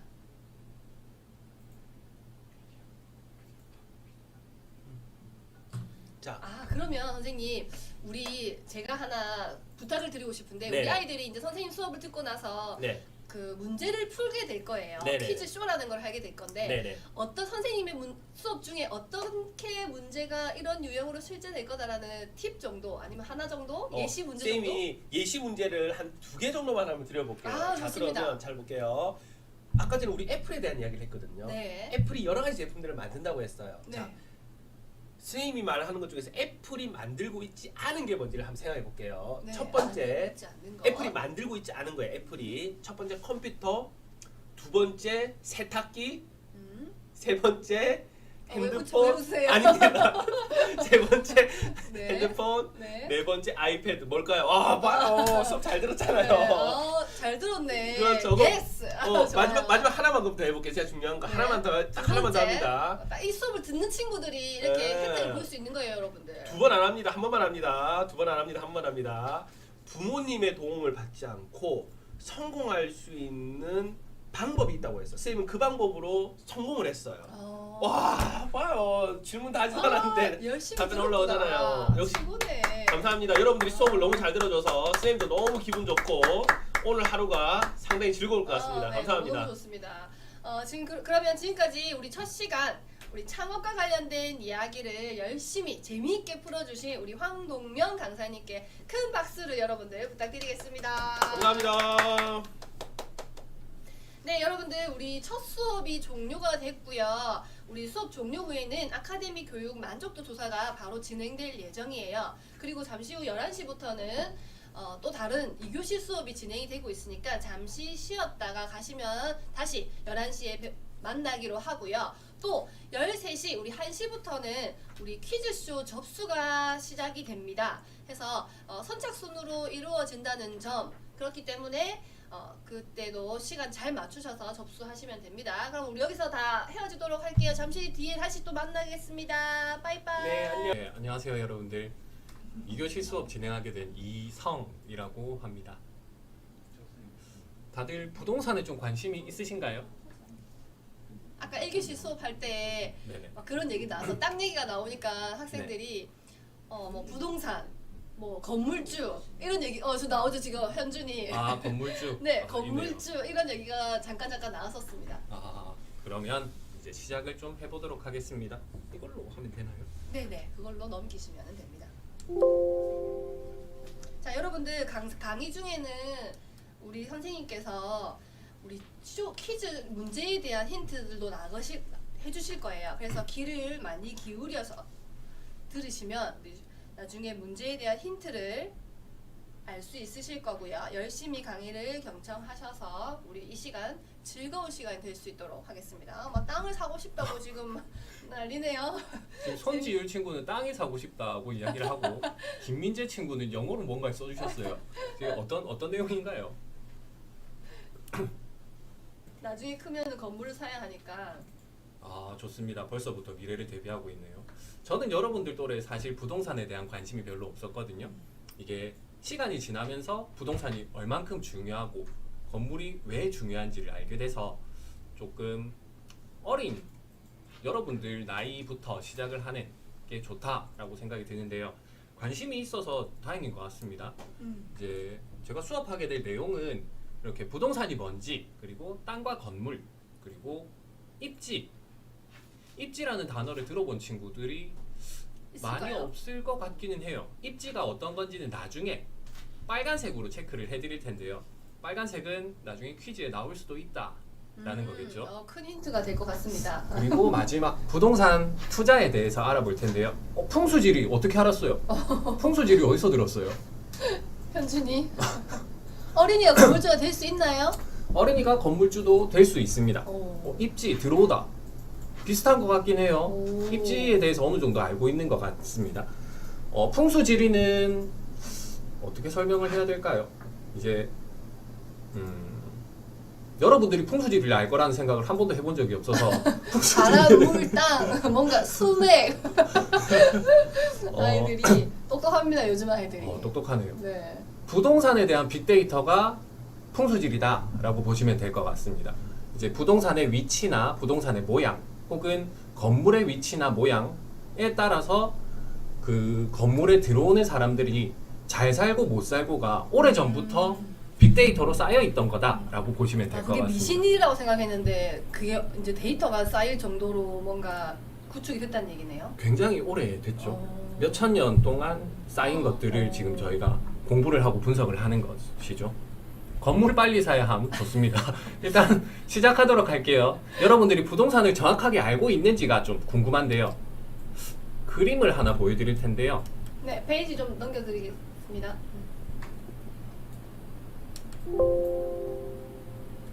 잠깐만요. 너무 많이 움직인 것 같은데.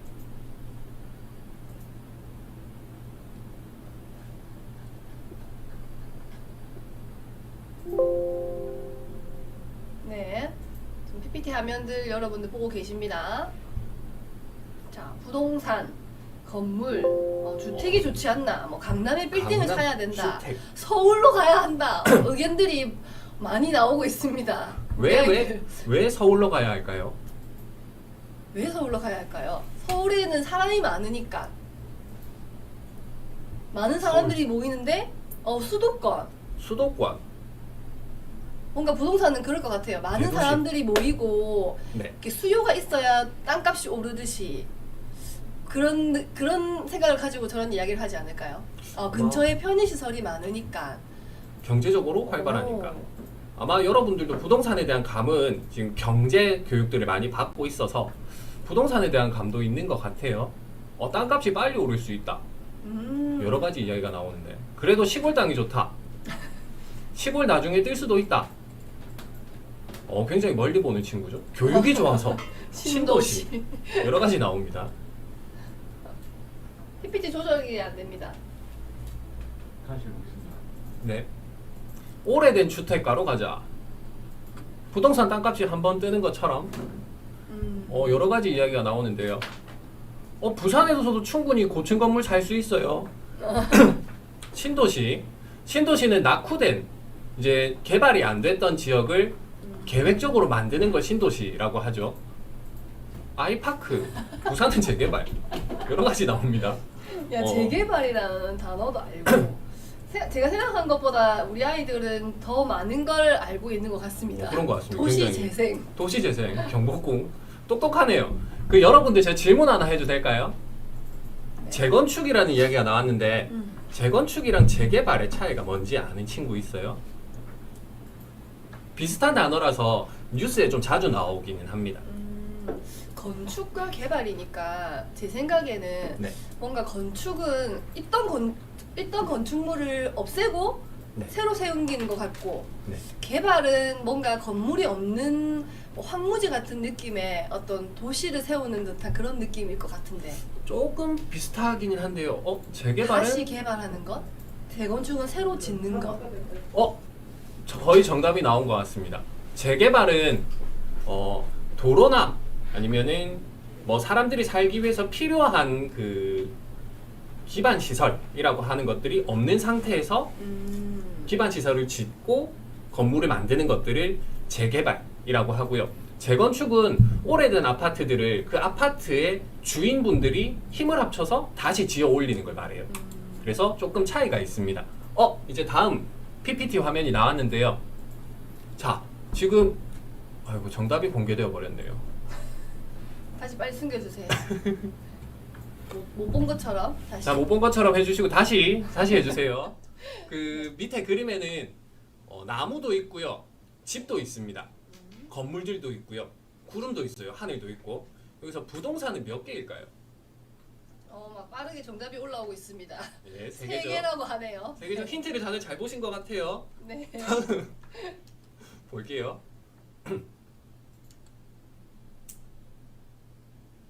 세 가지인데요. 나무, 건물, 땅입니다. 땅은 조금 토지라고 이야기를 하시면 좋을 것 같고요. 일단 나무도 부동산에 포함이 되는데요. 모든 나무가 부동산에 포함되지는 않아요.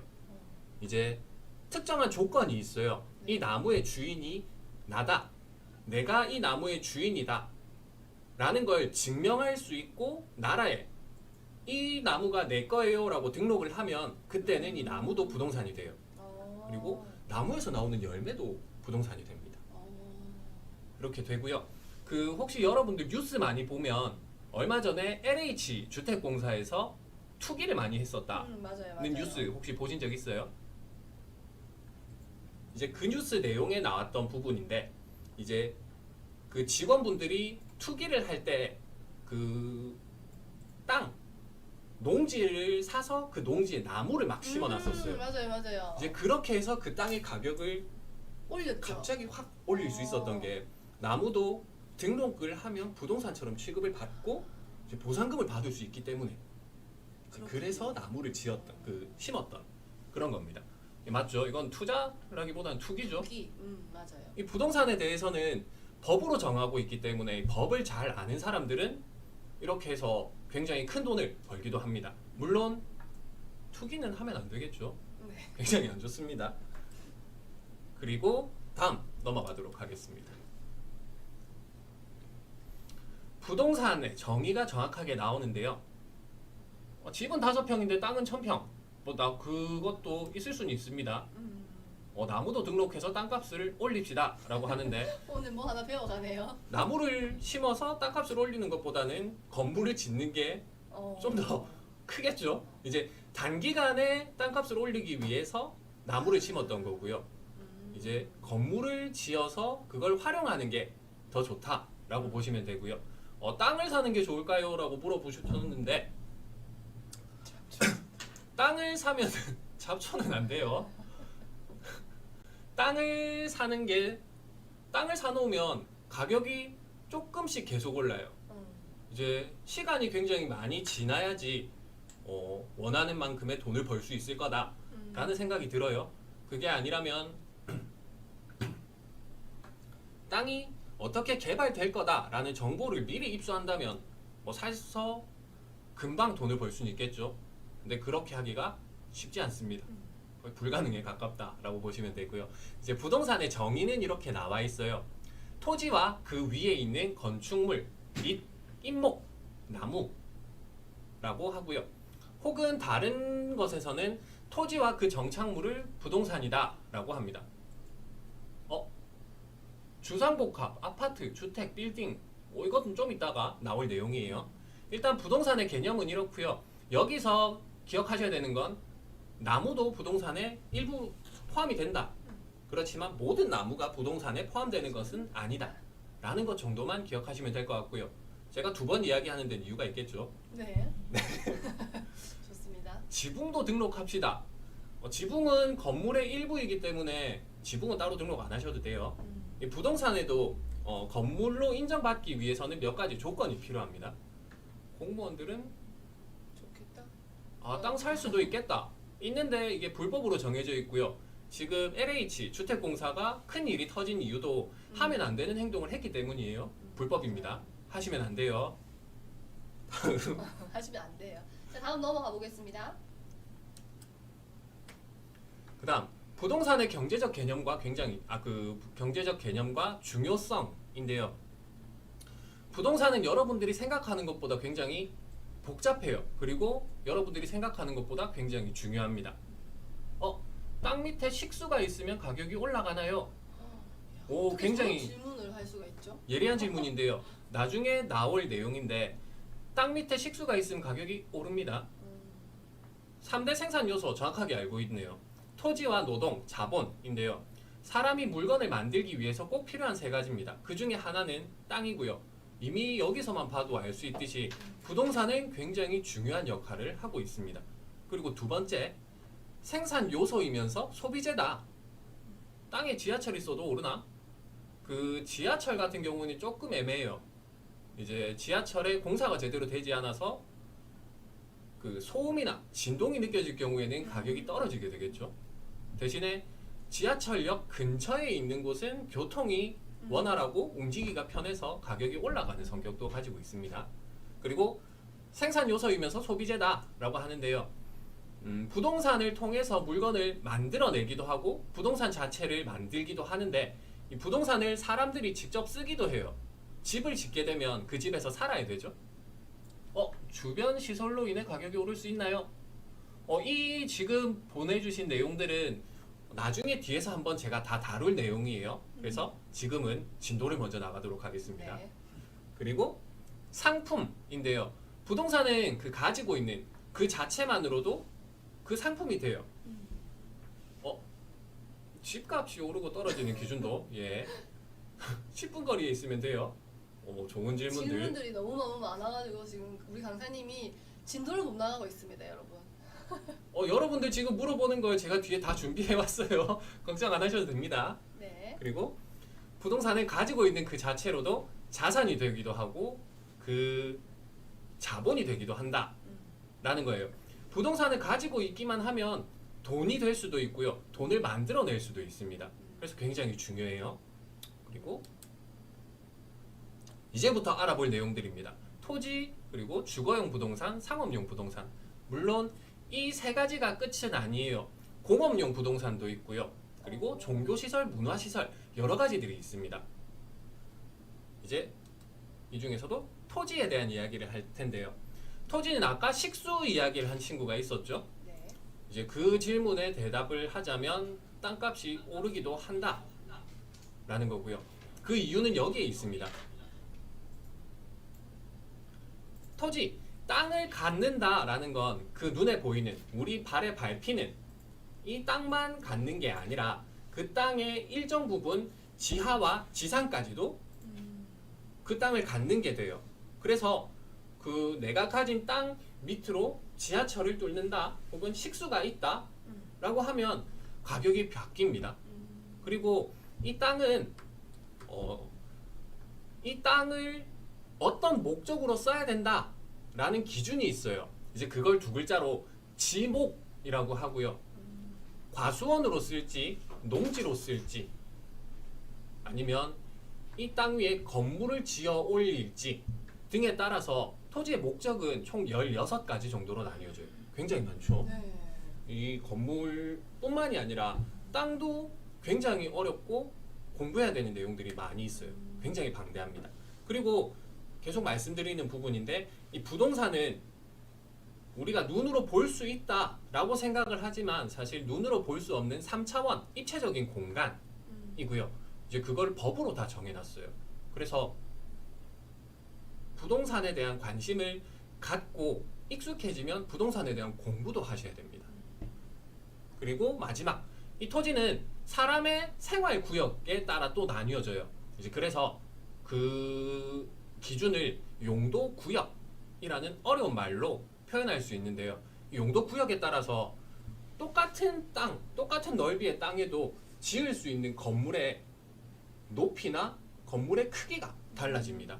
그래서 그래서 이것도 고층 무조건 다 올린다고 올릴 수 있는 게 아니네요. 그런 용도 구역이 있기 때문에. 네, 맞아요. 그래서 시골이나 농촌 가시면 땅은 굉장히 큰데 건물은 작은 경우가 있어요. 아까 땅은 1000평인데 집이 5평이다 라고 한 친구가 있었는데 맞아요. 그게 영향을 받습니다.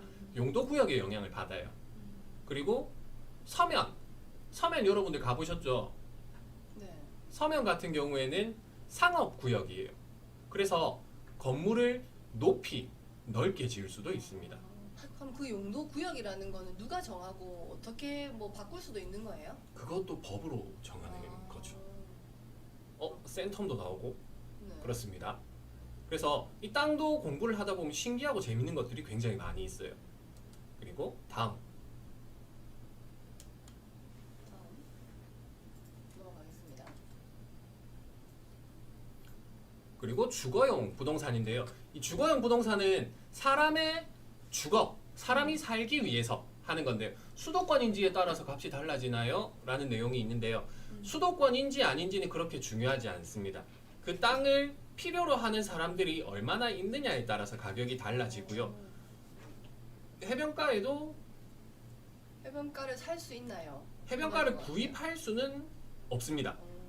그럼 저 말도 같은 말이겠어요. 계곡이나 강 등 물가를 자신이 살 수 있나요? 자기가 가지고 있는 이제 산에 살 수는 있는데 강이나 물만 살 수는 없습니다. 그럼 그 산이 뭐 강을 계곡이 물이 내려온다거나 그런 것들은 내 것이 되지만 네. 그것만 가질 수 없다는 말씀이시네요. 그렇죠? 네, 맞습니다. 그리고 집 근처에 멸종위기 동물이 나타나면 어떻게 되나요? 이거는 달라지는 게 없습니다. 오히려 그 동물들이 나타나서 건물을 해하거나 그 건물에 살고 있는 저를 해하려고 한다면 가격은 떨어지게 되겠죠. 그 집은 위험한 집이니까. 그리고 땅의 위치 중요합니다. 햇볕이 들어오는 정도나 뷰, 이런 것들을 다 입지라고 표현할 수 있는데요. 입지 때 나중에 입지에 대한 부분을 설명할 때 나올 내용들이에요.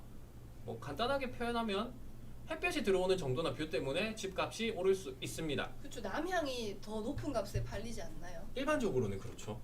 일반적으로 그렇군요. 네. 주차장도 값이 되나요? 주차장이 없는 집과 있는 집의 가격은 다릅니다. 이렇게 되고요. 이제 사람의 주거를 목적으로 하는 주거용 부동산에 대한 이야기인데요. 단독주택, 다가구주택, 연립주택, 다세대주택, 마지막 아파트 이렇게 되는데요. 지금 글만 보면 잘 모르겠죠, 여러분들. 이 건물들은 여러분들이 쉽게 집에서 볼 수도 있고요. 밖을 한 번만 싹 둘러보면은 다 볼 수 있는 부동산들, 건물들이다 라는 말씀드리고요. 사진으로 먼저 보도록 하겠습니다. 매매, 전세, 월세 좋은 이야기도 나오네요. 그 전세, 월세는 나중에 투자에 관련된 이야기에서 나올 거고요. 2021년에 주인 없는 땅이 있을 수 있을까요? 라고 하는데 주인이 없는 땅은 아마 이제 없을 거예요. 이제라는 말은 그러면 그 전에는 있었을 적도 있었다는 얘기인가요? 이제 뭐 지도가 만들어지기 전에는 이제 그랬을 수도 있을 텐데, 예, 그렇습니다. 물론 지금 물어봤던 정서현 친구인가요? 네, 맞아요. 정서현 친구는 주인 없는 땅을 자기가 가지고 싶어 하는 것 같은데 뭐 그 방법이 아예 불가능한 건 아닙니다. 나중에 알려드릴게요. 그래요? 네. 오, 그리고 저도 주의 깊게 들어야겠습니다. 네. 자, 넘어가겠습니다. PPT. 여기 보시면 단독주택, 다가구주택, 다세대주택으로 나뉘어지는데요. 일단 단독주택은 딱 봐도 아시겠죠? 저 건물을 가진 사람이나 저 건물에 살 수 있는 건 딱 한 세대, 한 세대 단독 이런 네. 말이군요. 혼자 살 수 있는 단독으로 저 집을 다 누릴 수 있는 거다 라고 보시면 될 것 같고요. 미래에 지구가 살 땅이 없으면 어떻게 되나요? 그렇지는 않을 것 같아요. 그리고 다음 다가구주택인데요. 다가구주택은 생긴 게 단독주택이랑 비슷해요. 단독주택이랑 비슷한데 여러 명이 여러 세대가 살 수 있는 곳입니다. 대신에 주소가 나뉘어지지 않아요. 아파트나 빌라 같은 경우에는 뭐 몇 호실, 몇 호라고 나뉘어지는데 다가구 주택은 그렇게 주소가 구분되지 않습니다. 그 차이가 있고요. 그리고 다세대 주택은 아파트랑 비슷하다라고 보시면 돼요. 하지만 층수가 낮아요. 5층 혹은 5층보다 낮게 되어 있고요. 그리고 저 다세대 주택에서는 주소가 분리되어 있습니다. 호실을 나눌 수 있어요. 다가구 주택에는 집을 어떻게 구분하냐? 저도 궁금해요. 다가구 같은 주택은 주소를 같이 사용을 한다면은 네. 택배가 오면 어떻게 받아요? 그 문 앞이나 공통된 장소에 놓고요. 이상한 소리가 장소? 나나요? 이상한 어떤- 소리가 나나요? 어떤 소리가 나요?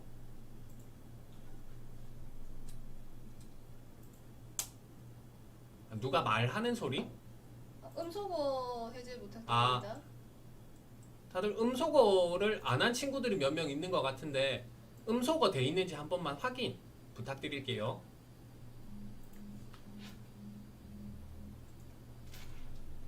그리고 다음 넘어가도록 하겠습니다. 왓띠뽀 이제 없어질 거예요. 조금만 기다려주세요. 그리고 상업용 부동산인데요. 이 상업용 부동산은 주거용, 우리가 살기 위해서 하는 우리가 살기 위해서 가지는 부동산이 아니라 이제 거기서 물건을 사거나 팔거나 혹은 영업을 하거나 장사를 하거나 상업 행위를 위해서 이제 짓거나 만드는 부동산이고요. 이제 돈을 벌기 위한 목적이기 때문에 수익률이 굉장히 중요해요. 그럼 만약에 주거가 아닌데 네. 상업용인데 주거를 그러면 할 수는 없는 거예요? 주거를 할 수도 있습니다. 아. 이제 오피스텔 들어보셨죠? 네네. 이 오피스텔이 그 업무용 공간, 오피스 그리고 호텔을 합친 이제 콩글리시라고 하죠. 예, 각 그런 거. 오피스텔도 상업용 건물에 속하네요. 예, 맞습니다. 그래서 실제로 저 오피스텔을 살 때나 가지고 있을 때는 이제 업무용에 대한 세금을 냅니다. 근데 이제 직접 살고 있는 거주용인 게 이제 신고가 되거나 되면 이제 그때는 주거용에 대한 이 내용들을 좀 받죠. 제재를. 이렇게 보시면 되고요. 돈을 벌기 위해서 하는 거기 때문에 사실 이 상업용 부동산에서 가장 중요한 건 수익률입니다. 이제 종류도 많고요. 이제 돈을 얼만큼 잘 벌 수 있는지에 대한 공부를 해야 되기 때문에 투자를 하는 게 어렵습니다. 이렇게 알고 계시면 될 것 같고요. 이 부동산들은 이렇게 보시면 나와요. 업무 시설이나 음식점이나 상가 뭐 이런 것들이죠. 건물이나 땅을 사보신 적이 있나요? 저는 건물은 사본 적이 있는데요. 땅은 사본 적이 없습니다. 물론 건물을 사면 자동적으로 땅을 갖게 되기는 해요. 아파트를 사면 아파트 한 호실 그리고 그 아파트가 지어져 있는 땅의 일부분을 같이 사는 거예요. 일단은 그런 개념입니다. 부동산은. 뭔가 듣고 지금 벌써 깨달았어요. 굉장히 똑똑하신 분들이네요. 일단 그렇습니다. 이제 쉽게 보는 거는 이렇게 업무 시설 저거를 그냥 사무실이라고 볼 수 일단은 아니에요. 뭔가 깨달았을 거예요. 건물 사는 게 좋나요? 땅을 사는 게 좋나요? 라고 하면 저는 건물을 사는 게 좋다라고 보고요. 여러분들이 어른이 돼도 주택은 있을 거예요. 주택은 있을 겁니다. 사람들이 다들 아파트를 좋아하는데 아파트에 맞지 않는 사람들이 있어요. 아파트에 살면 불편하죠. 저는 개인적으로 낯을 많이 가리거든요. 그래서 입주민들 보면 약간 불편한 느낌이 있어요. 예, 지금 어디 살고 계십니까? 저는 아파트 살고 있어요. 그래서 전 나중에 주택으로 좀 일단은 그렇습니다. 건물은 발전이 가능하지 않나요? 저게 어떤 말이죠? 땅보다 뭔가 나중에 값이 오르지 않나 뭐 이런 뜻일까요? 발전이 가능하다. 공원을 살 수는 없습니다. 공원은 대부분 국립공원, 나라에서 운영하고 있기 때문에 살 수가 없고요. 부동산 사기가 많다. 어떻게 구별을 하느냐? 이 부동산을 거래할 때 할 수 있는 부동산 거래에 대한 수업을 나중에 들어야 될 것 같은데 이 부분은 대부분의 내용이 법이에요. 그래서 굉장히 어렵습니다. 아직은 부동산 사기에 대한 이야기는 조금 쉬어가야 될 것 같아요. 네. 소송도 마찬가지 그렇습니다. 저건 너무 법적으로 가야 되는 부분이라서 그렇죠. 다시 우리 부동산에 대해서 다시 이렇게 돌아오겠습니다. 제가 법에 대한 이야기를 하면 여러분들이 좀 이따 잠들 거예요. 그래서 법에 대한 이야기는 하지 않을 거예요. 그리고 뭐 음식점, 뭐 상가 이런 것들 장사를 하는 곳이라고 보시면 될 것 같습니다. 다음 넘어가 주십시오.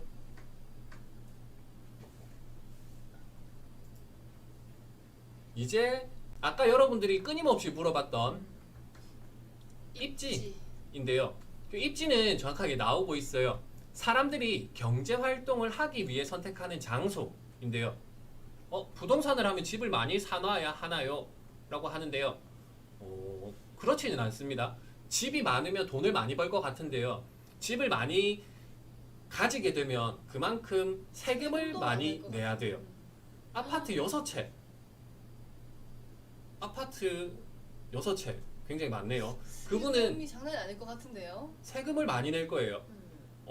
가지고 있는 부동산의 금액에 돈에 비례해서 세금을 엄청 많이 냅니다. 학교는 살 수가 있는데요. 지금 학교를 아이들이 다니고 있는 학교는 살 수가 없어요. 대신에 폐교된 학교는 일정한 증명이나 증빙을 하면 살 수 있습니다. 엘리베이터 있는 아파트와 없는 아파트는 가격 차이가 나고요. 서장훈 세금 굉장히 많이 내실 거예요. 서장훈 씨는 굉장히 비싼 건물들을 많이 가지고 계시고 그 부동산으로 돈을 굉장히 많이 벌기 때문에 세금을 많이 내실 거예요. 그렇죠. 아파트 값 올라도 세금 때문에 애매하죠. 여러분들이 세금에 대해서 압니까? 세금을 내본 적이 있습니까? 여러분들은 아직 세금에 대한 부담을 가지지 않는데 세금에 관심이 관심이 많네요. 많네요, 진짜. 집안 구조에 의해 집값이 변동할 수도 있습니다. 음, 뭐 예 그래요. 서장훈 씨도 이익이 많겠죠. 서장훈 씨는 부동산을 가지고 있는 건물주이십니다. 예 그래요. 이제 입지에 대한 내용을 한번 알아봤고요. 이제 다음 건물, 집과 관련된 입지를 한번 알아보도록 할게요. 지금 보시는 화면은 가야동에 있는 동의대학교입니다. 빨간색 동그라미 있는 동의대학교이고요. 그 위에 표시되어 있는 것들은 세금 내는 양이 많나요? 건물로 인해 버는 수익이 많나요? 버는 수익보다 세금으로 더 많이 내야 된다면은 그 일은 안 하게 되겠죠. 그리고 벽지가 망가지면 값이 달라지냐?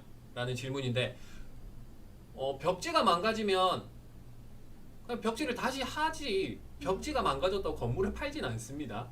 일단 그렇고요. 대학교 주변에 원룸이 많은 이유 수요가 있으니까 많이 있겠죠? 맞죠? 학생들이 많으니까. 이제 저 학교에 다니는 사람들 중에 집이 멀거나 잠깐 살 수 있다도 맞는 것 같은데요. 자취를 하는 친구들이 늘어나고요. 이제 자취하는 사람들은 학교와 가까운 곳을 찾기 때문에 대학교 주변에는 원룸 건물들이 많다라고 이해하시면 될 것 같습니다. 여기서 끝나는 게 아니에요. 이 혼자 사는 사람들을 위해서 또 어떤 것들이 많을까요? 아까 상업시설이 있었잖아요. 네네네. 뭔가 그런 1인 가구들을 위한 그런 상업시설도 같이 생기지 않을까요? 맞죠. 음식점이나 편의점이나 이런 것들이 굉장히 많이 생긴다 라고 볼 수 있어요. 편의시설이 많으면 집값은 당연히 당연히 오를 것 같아요. 오르죠. 그 집에 그 집 근처에 누릴 수 있는 것들이 많아서 가격은 오릅니다. 대표적인 게 공원이나 이런 것들이 있겠죠. 그리고 다음 넘어가도록 하겠습니다.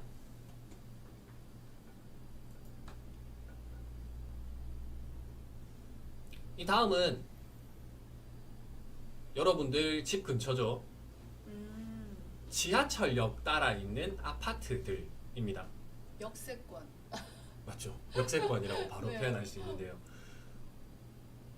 올라갑니다. 맞죠? 건물주가 마음대로 집값을 올릴 수 있나요? 있습니다. 팔 때 이렇게 높은 값에 내놓으면 되는 거 아닌가요? 건물 그렇죠. 이제 건물을 팔 때 자기가 높게 비싸게 팔겠다라는 생각이 들면 비싸게 팔면 되고요. 뭐 급해서 빨리 팔아야 되겠다라고 하면은 싸게 팔 수 있습니다. 내진 설계에 따라 집값이 달라지나요? 내진 설계에 따라서 집값이 달라질 수는 있습니다. 내진 설계를 하게 되면 처음에 건물을 지어 올릴 때 들어가는 비용이 비싸지고요. 그러면 당연히 그 아파트는 비싸져요. 그렇게 보시면 되고요. 건물이 험한 곳에 있어도 값이 달라지나요? 이 험한 곳이라고 하는 게 뭐 생활이 힘들다 아니면은 가기가 어렵다 라는 거라면 가격이 충분히 달라집니다. 이제 그 집에 가기 위해서 교통편이나 이동수단이 어려우면 그 집을 찾는 사람들이 없겠죠. 그렇죠. 그리고 설계하는 회사에 따라서 값이 달라지나요? 아, 저 약간 브랜딩 달라집니다. 회사 뭐 이런 느낌일 것 같은데. 예, 질문의 달라지네요. 의도가. 네. 네. 이제 좀 우리가 쉽게 들을 수 있는 아파트의 이름들이라면 예, 시작부터 가격이 비싸지고요. 날씨의 영향은 안 받습니다. 예, 정답은 저기 나와 있고요. 지하철이 이동 수단이니까 편하기 위해서 아파트가 많은 것 같다라고 하는데 정확하게 이야기를 해줬습니다. 인구 때문에 집값이 폭락할 수 있나요? 폭락할 수 있습니다. 그 아파트나 부동산은 그 해당하는 부동산을 필요로 하는 사람들이 많아야 가격이 올라가요. 근데 사람이 없어지기 때문에 이 부동산들이 필요하지 않으면 가격은 떨어지게 되겠죠. 부동산 아파트 값이 한번 그때 너무 올랐나요? 언제를 말하는 건가요? 갑자기 부동산이 급등하는 경우 뭐 네. 그런 혹시 급등에도 이유가 있는지에 대한 그런 질문일 것 같아요. 그 질문은 제가 수업 시간 마지막에 조금 안 좋다라기보다는 그 여러분들의 상식과는 조금 다른 부동산 가격이 움직였던 적이 있어요. 이제 그걸 설명하면서 잠깐 해드릴게요. 부동산 정책. 잠깐만요. 집값이 코로나 때문에 올라갔나요? 아니요, 안 올라갔습니다. 그리고 이 코로나19 때문은 아닐 것 같아요. 그죠? 네. 방음이 잘 되면 값이 올라가나요? 방음은 조금 애매한 것 같아요. 방음이 잘 된다고 가격이 올라가거나 그러진 않습니다. 예, 일단 수업 진행할게요. 네. 지하철 노선 따라서 부동산이 많은 이유는 아까 정확하게 나왔었죠. 교통수단을 편하게 활용할 수 있기 때문에 그 가치가 올라간다. 그래서 저 아파트 주변에는 부동산이 많다라는 거였고요. 이제 다음 넘어가도록 할게요. 네.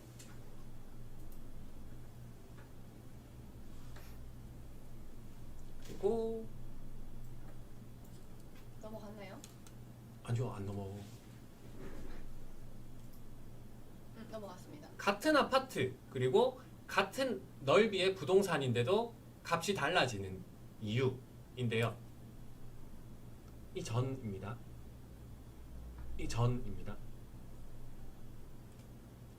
자, 같은 아파트에 같은 평수인데 가격이 달라요. 제가 어, 빨간색 동그라미로 표시를 해놨는데 가격이 달라요. 왜 다를까요?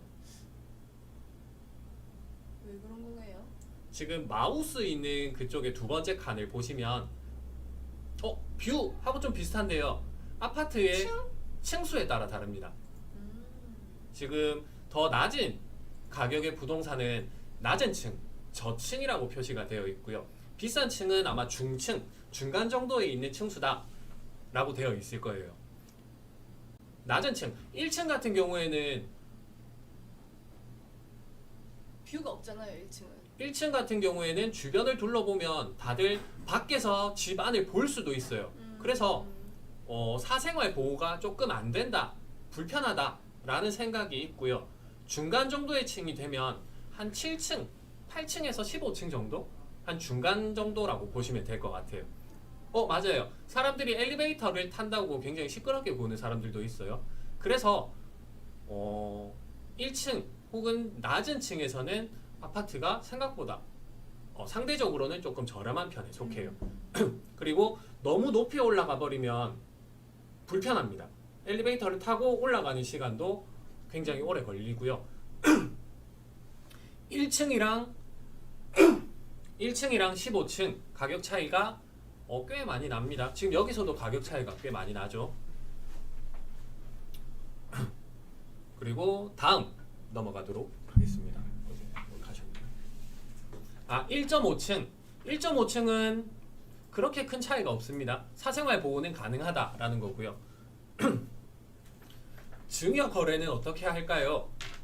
이거는 제가 지금 오늘 준비한 내용이 아니기 때문에 넘어가도록 하겠습니다. 네, 이게 질문이 되게 많아서 이제 강사님이 이제 다 채팅창을 읽어주시면서 하셔서 우리 진행을 하는데 조금 어려움이 있으니까 여러분들 질문은 나중에 모아서 한 번에 해드리거나 질문을 해주세요 할 때 진행을 해보도록 할게요. 그래서 일단은 진도를 한번 나가보도록 하겠습니다. 이제 진행하도록 할게요. 그리고 네. 아파트의 방향도 중요할까인데요. 중요하죠. 그리고 이 아파트 방향은 상대적으로 선호하는 방향이 있어요. 그래서 뭐 조금 다르다, 가격의 차이가 난다라고 볼 수 있는데요. 물론 저게 절대적인 건 아니에요. 무조건적으로 남쪽이 좋다 이런 거는 아니에요. 우리 해를 싫어하는 사람도 그렇죠. 있을 수가 있으니까. 저는 해를 싫어해서 아 그래요? 네. 저는 완전 남양 좋아하는데. 그 해는 동쪽에서 떠서 서쪽으로 지잖아요. 이제 거기서 보시면은 생각할 수 있는데 커튼 설치하세요. 해놨습니다. 그 해가 동쪽에서 뜰 때 동쪽을 바라보고 있는 부동산이면 해가 뜰 때는 굉장히 많이 햇볕이 들어오겠죠.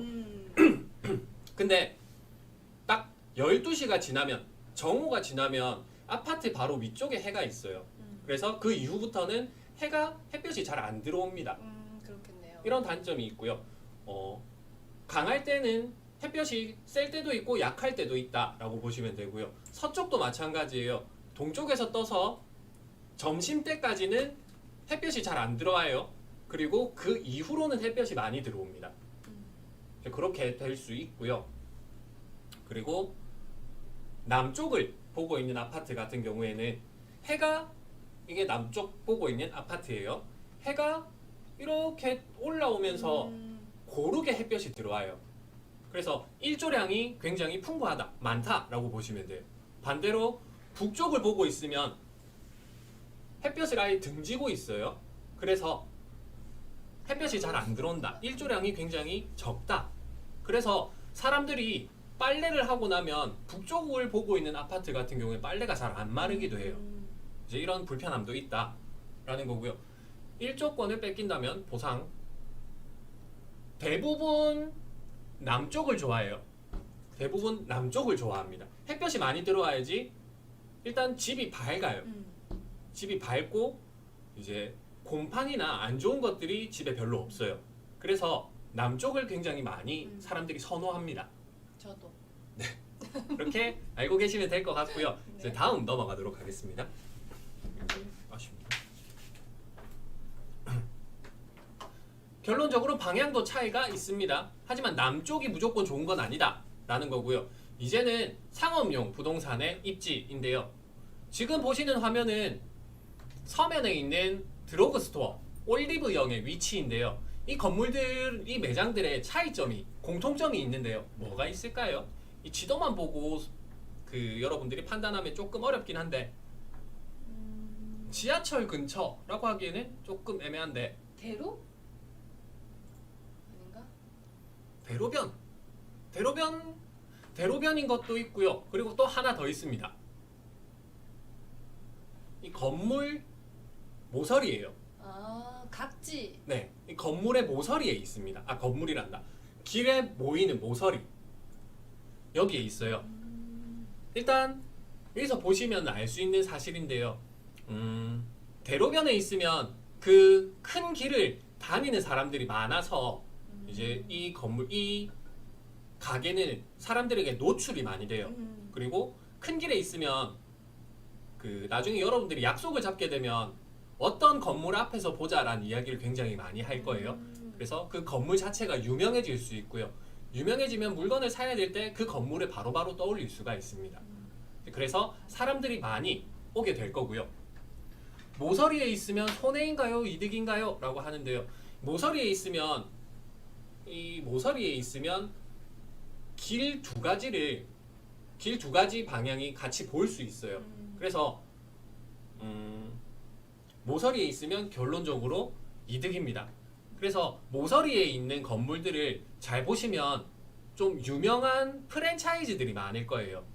나이키라든가 아디다스라든가 끼고 이렇게 있는 거죠, 그죠? 양쪽 네. 이쪽에서도 보이고 이쪽에서도 보이고 이렇게. 그 또 뭐가 있지? 베스킨라빈스라든가 이런 것들이 있습니다. 모서리에 있는 가게는 다른 건물들보다 비싸요. 비쌉니다.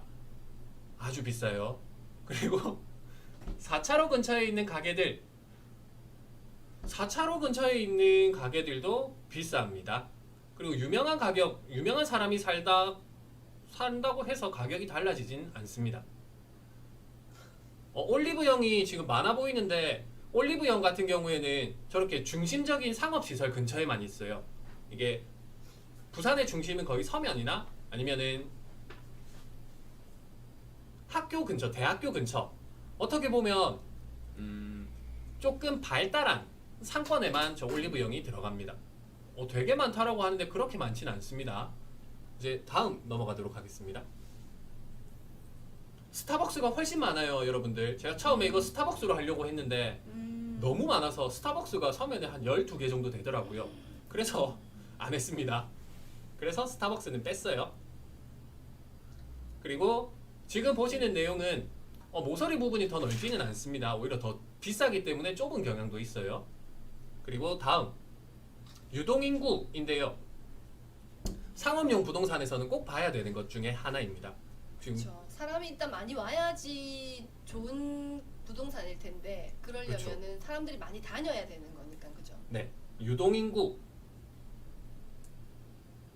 산이 있어도 달라지나요인데 넘어갈게요.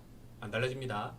유동인구는 일정한 시간 동안 그 도로, 그 장소를 다니는 사람들의 숫자라고 보시면 되는데요. 다음 페이지 보여주시겠습니까? 이렇게 나오죠. 이 일정한 시간 동안에 움직이는 사람들이 많으면 많을수록 해당하는 그 건물에 들어갈 가능성이 높고요. 이제 그렇게 되면은 영업이 잘 되게 되겠죠. 물론 이 유동인구가 가장 중요한 건 아니에요. 이 유동인구 중에서도 고속도로는 살 수 있는 것도 있고 없을 수도 있습니다. 이제 요 살 수 있는지에 대한 질문은 안 받을게요. 유동인구에서 더 중요한 건 유동인구 중에서 가게에 들어가는 사람이 얼마나 많으냐가 가장 중요하다라고 볼 수 있어요. 이거 파악할 때 대출이 있는 임대사업자 대출 이야기 안 할게요.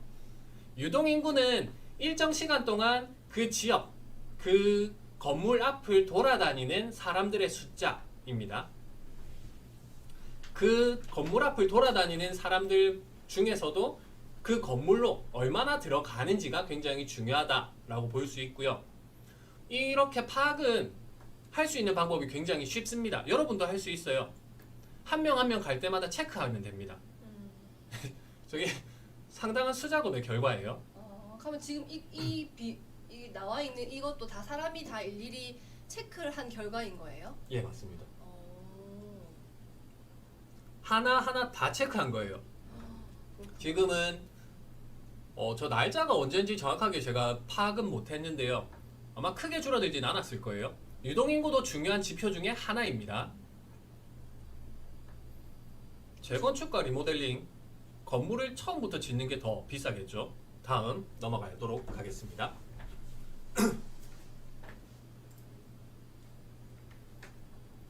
그리고 이제 투자인데요. 시간이 모자라네.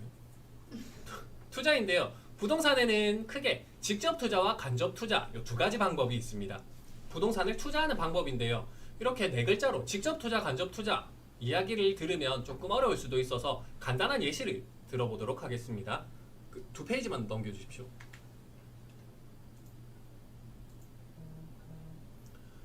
직접 투자에는 간단하게 임대업이 있는데요. 임대업은 내가 가진 부동산을 다른 사람에게 돈을 대가로 빌려주는 거예요. 빌려주고 돈을 버는 형식이고요. 두 가지가 있습니다. 하나는 월세, 하나는 전세입니다. 빌려주는 돈을 매달 지불하게 되면 월세이고요. 한 번에 큰 돈을 내고 나갈 때까지, 계약이 끝날 때까지 사용하는 걸 전세라고 해요.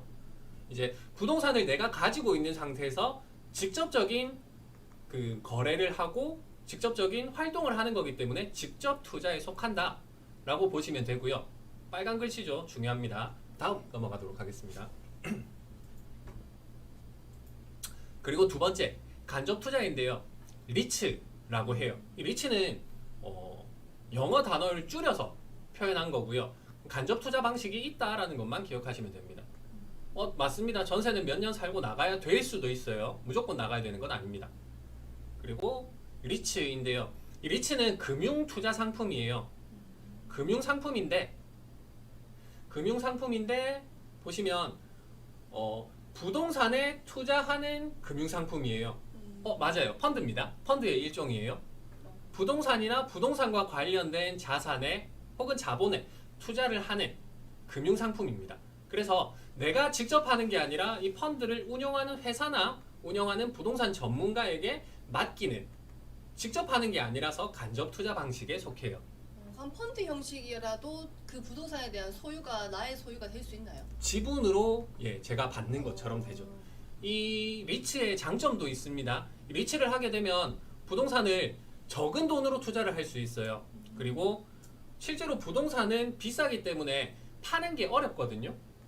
파는데 시간이 오래 걸리는데 요 리츠 같은 경우에는 가격이 낮기 때문에 언제든 사고 팔기가 쉽습니다. 용이해요. 이런 장점도 있습니다. 그리고 다음 넘어가도록 하겠습니다. 그리고 주택 혹은 주거용 부동산인데요. 무주택자면은 청약에 유리합니다. 그 부동산은 굉장히 비싸기 때문에 구매를 할 때 혹은 투자를 할 때 대출을 받는 이유가 있어요.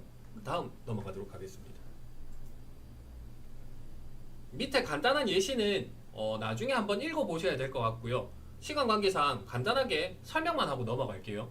이제 지렛대 효과라고 하는 게 있습니다. 아르키메데스가 이야기했었죠. 이제 지렛대 하나 있고 그 밑에 될 수 있는 거 하나만 있으면 나는 지구도 들어올릴 수 있다라고 이야기를 했었는데, 이제 투자를 할 때 다른 사람의 돈을 빌려서 이제 내가 수익률을 더 높일 수 있어요. 이제 그거를 지렛대 효과라고 하는데요. 간단한 예시는 밑에 지금 이렇게 나와 있으니까 나비 효과랑은 좀 달라요. 지렛대 효과입니다. 이것도 굉장히 중요할 거예요. 빨간 나중에. 글씨네요. 네, 빨간 글씨입니다. 집 2채 이상 소유할 수 있습니다. 자, 이제 넘어가도록 하겠습니다. 넘어갈게요.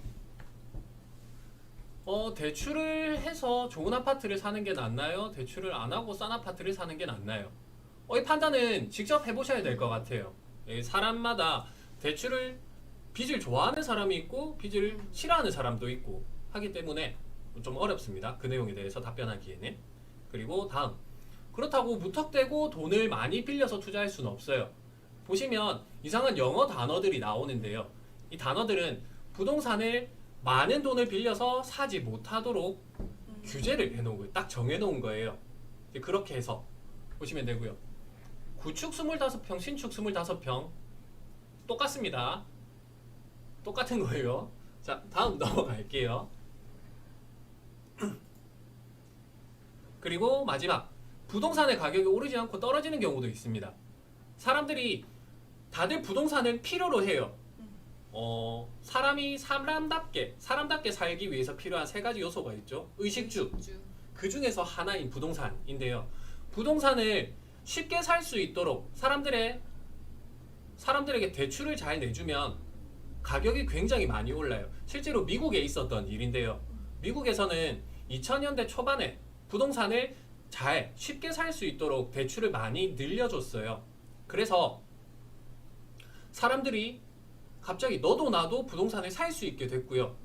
그래서 부동산을 계속 거래를 하고 가격이 계속 올라갔습니다. 그러다가 갑자기 떨어지는 거네요. 갑자기 이 정도 사람들이 많이 샀으니까 이제 대출을 못하게 막아야지 라고 했어요. 그래서 이건 조금 실제 이야기하고는 조금 다르게 표현을 했는데요. 실제로 어느 순간 맞아요. 부동산을 살 수 있는 사람도 없고 부동산을 유지할 수 있는 능력이 안 되는 사람들이 생기면서 망했어요. 사람도 망하고요. 이제 그 사람에게 돈을 빌려준 은행도 망했어요. 은행이 망하면 그 은행과 거래하던 기업도 망하고요. 기업이 망하기 시작하면 사람들이 일자리가 없어지게 되겠죠. 일자리가 없으니까 돈을 벌 수 없게 되고요. 물건을 살 수 없게 되고 가게도 망하게 돼요. 다 같이 망하는 그런 경우가 2007년에 있었습니다. 저기서 미국에 있었던 일인데 미국에서 끝난 게 아니고요. 맞아요. 나라도 망하겠네 라고 하는데 그 나라만 망한 게 아니라 그때 미국이랑 관련돼 있던 미국과 굉장히 친한 나라들은 다 같이 망할 뻔했어요. 굉장히 큰 일이 있었습니다. 무역이랑 조금 비슷하긴 합니다. 이 부동산 같은 경우에는 투기를 하면 안 된다 혹은 지나친 투자를 하면 안 된다 라고 하는 이유가 저기에 있어요. 그래서 요즘에 맞아요. 나비 효과예요. 그래서 요즘 우리나라 정부에서도 부동산을 영혼까지 끌어모아서 사지 마세요 라고 말리는 게 저런 일이 생길 수도 있기 때문에 말리는 거예요. 투기의 정확한 뜻, 이제 투기라고 하면 단기간에 시세 차익을 노리고 투자를 하는 것이라고 보시면 됩니다. 단기간과 시세 차익, 요 2가지 단어, 키워드를 알고 계시면 될 것 같고요. 10분 정도 이제 수업이 남아 있어서 마무리를 해주셔야 될 것 같습니다. 그렇게 됐네요. 네. 그 부동산 다음 페이지 넘어가 주십시오. 여러분들이 부동산에 대해 관심을 가져야 되는 이유를 끝으로 이제 이야기를 할 텐데요. 4차 산업혁명 시대에 살고 있으면서 부동산은 굉장히 많이 바뀌고 있어요. 여러분들 혹시 이것도 이야기하면 굉장히 또 댓글이 많이 달릴 것 같은데 가상화폐 들어봤어요? 그렇죠. 가상화폐 졸라맨 아니에요. 가상화폐, 코인 이야기도 나오는데요.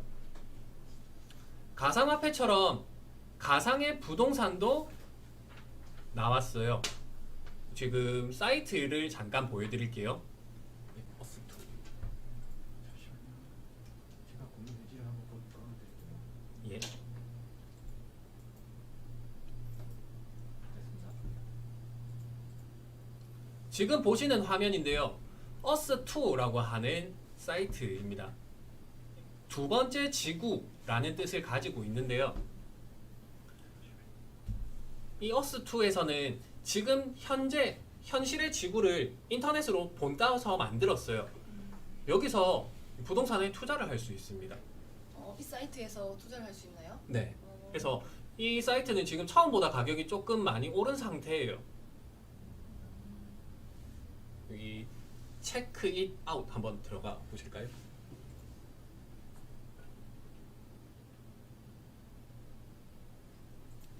여기 아닌 것 같습니다. 잘못 눌러서 제 광고로 갔네요. 그 위에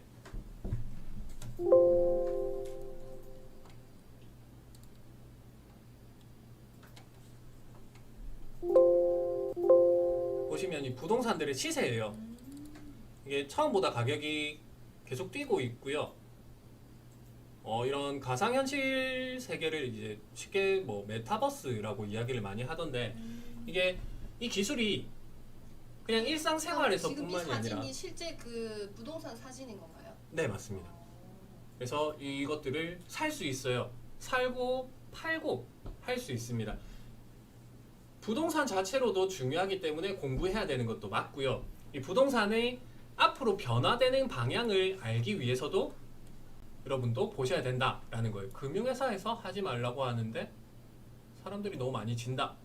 저는 이 비트코인이나 가상화폐를 투자를 하지 않습니다. 하지 마라고 하는 이유는 아직 이 가상화폐를 사용하기에는 사용하는 곳이 많지 않죠. 그리고 사람들이 투기의 수단으로 많이 쓸 수 있기 때문에 위험하다. 그렇기 때문에 하지 마라 라고 하는 겁니다. 그래서 네. 말리는 거예요. 그러면 이제 수업을 마무리를 한번 해보려고 하고요. 이제 저희가 학생들이 오늘 이 2차시 수업도 듣고 난 이후에 이 2차시 선생님 수업에 대한 또 문제를 풀게 될 건데 선생님 혹시 아이들한테 선생님 수업에서 이런 문제가 나올 거다 하는 그런 예상 질문이 있다면 뭐 하나 좀 예를 들어주면 한 두 가지 정도 예시를 좀 들어주시면 좋을 것 같습니다. 예시를 아이들을 살짝 테스트 문제를 한번 내보시는 게 어떨까요? 간단한 것들인데요. 저는 OX 퀴즈도 몇 개 냈고요. 그리고 이제 객관식이죠. 네. 이제 그런 것들도 조금씩 냈는데요. 하나 한번 내볼게요. 네. 잘 들으세요, 여러분. 투자를 할 때 다른 사람의 자본을 빌려 내 수익률을 높이는 효과를 땡땡땡 효과라고 한다. 오, 맞나요? 바로 나오네요. 열심히 잘 들었네요, 여러분들. 고마워요. 그리고 두 번째. 자, 두 번째 문제 힌트 나갑니다. 두 번째. 땅의 목적에 따라서 땡땡으로 구분한다. 어떤 답이 나올까요? 땡땡으로 구분한다. 오, 목적에 따라서 지목일까요? 입지일까요? 이거는 조금 갈리긴 하네요. 정답은 지목이었습니다. 한자 아는 친구들은 바로 알 텐데요. 땅 지자의 목적 목입니다. 그래서 지목, 땅의 목적이라고 보시면 돼요. 이 두 가지 힌트가 우리 친구들한테 아주 큰 힌트가 될 것 같습니다. 네. 네, 오늘 우리 건물주가 선호 직업이라 건물주, 부동산의 모든 것이라는 주제로 이 수업 함께 해주신 우리 이성 강사님께 우리 인사하면서 이 수업 마무리 한번 해보도록 할게요. 문제 맛보기 한 거 이제 기억 잘 하시고요. 우리 이 수업 끝나고 우리 1시부터는 퀴즈쇼 접수가 시작이 될 거고요. 또한 수업 종료 후에는 아카데미 교육 만족도 조사가 함께 진행될 예정입니다. 함께 참여를 부탁드리도록 하겠습니다. 자, 그럼 선생님, 강사님과 우리 인사 나누면서 마치도록 할게요. 여러분 재밌었나요? 네, 좋습니다. 감사합니다. 우리 감사합니다. 인사하고 마치겠습니다. 감사합니다. 감사합니다. 좋은 수업 감사한데요. 예. 네, 감사합니다. 잘 들어주셔서 고마워요. 감사합니다. 다음 시간은요, 여러분 8월 17일 우리 다시 6시, 7시 이렇게 3, 4교시 수업이 진행이 될 겁니다. 그때 다시 우리 오픈 채팅방을 통해서 초대를 부탁드리도록 할게요. 자, 다음 시간 봬요.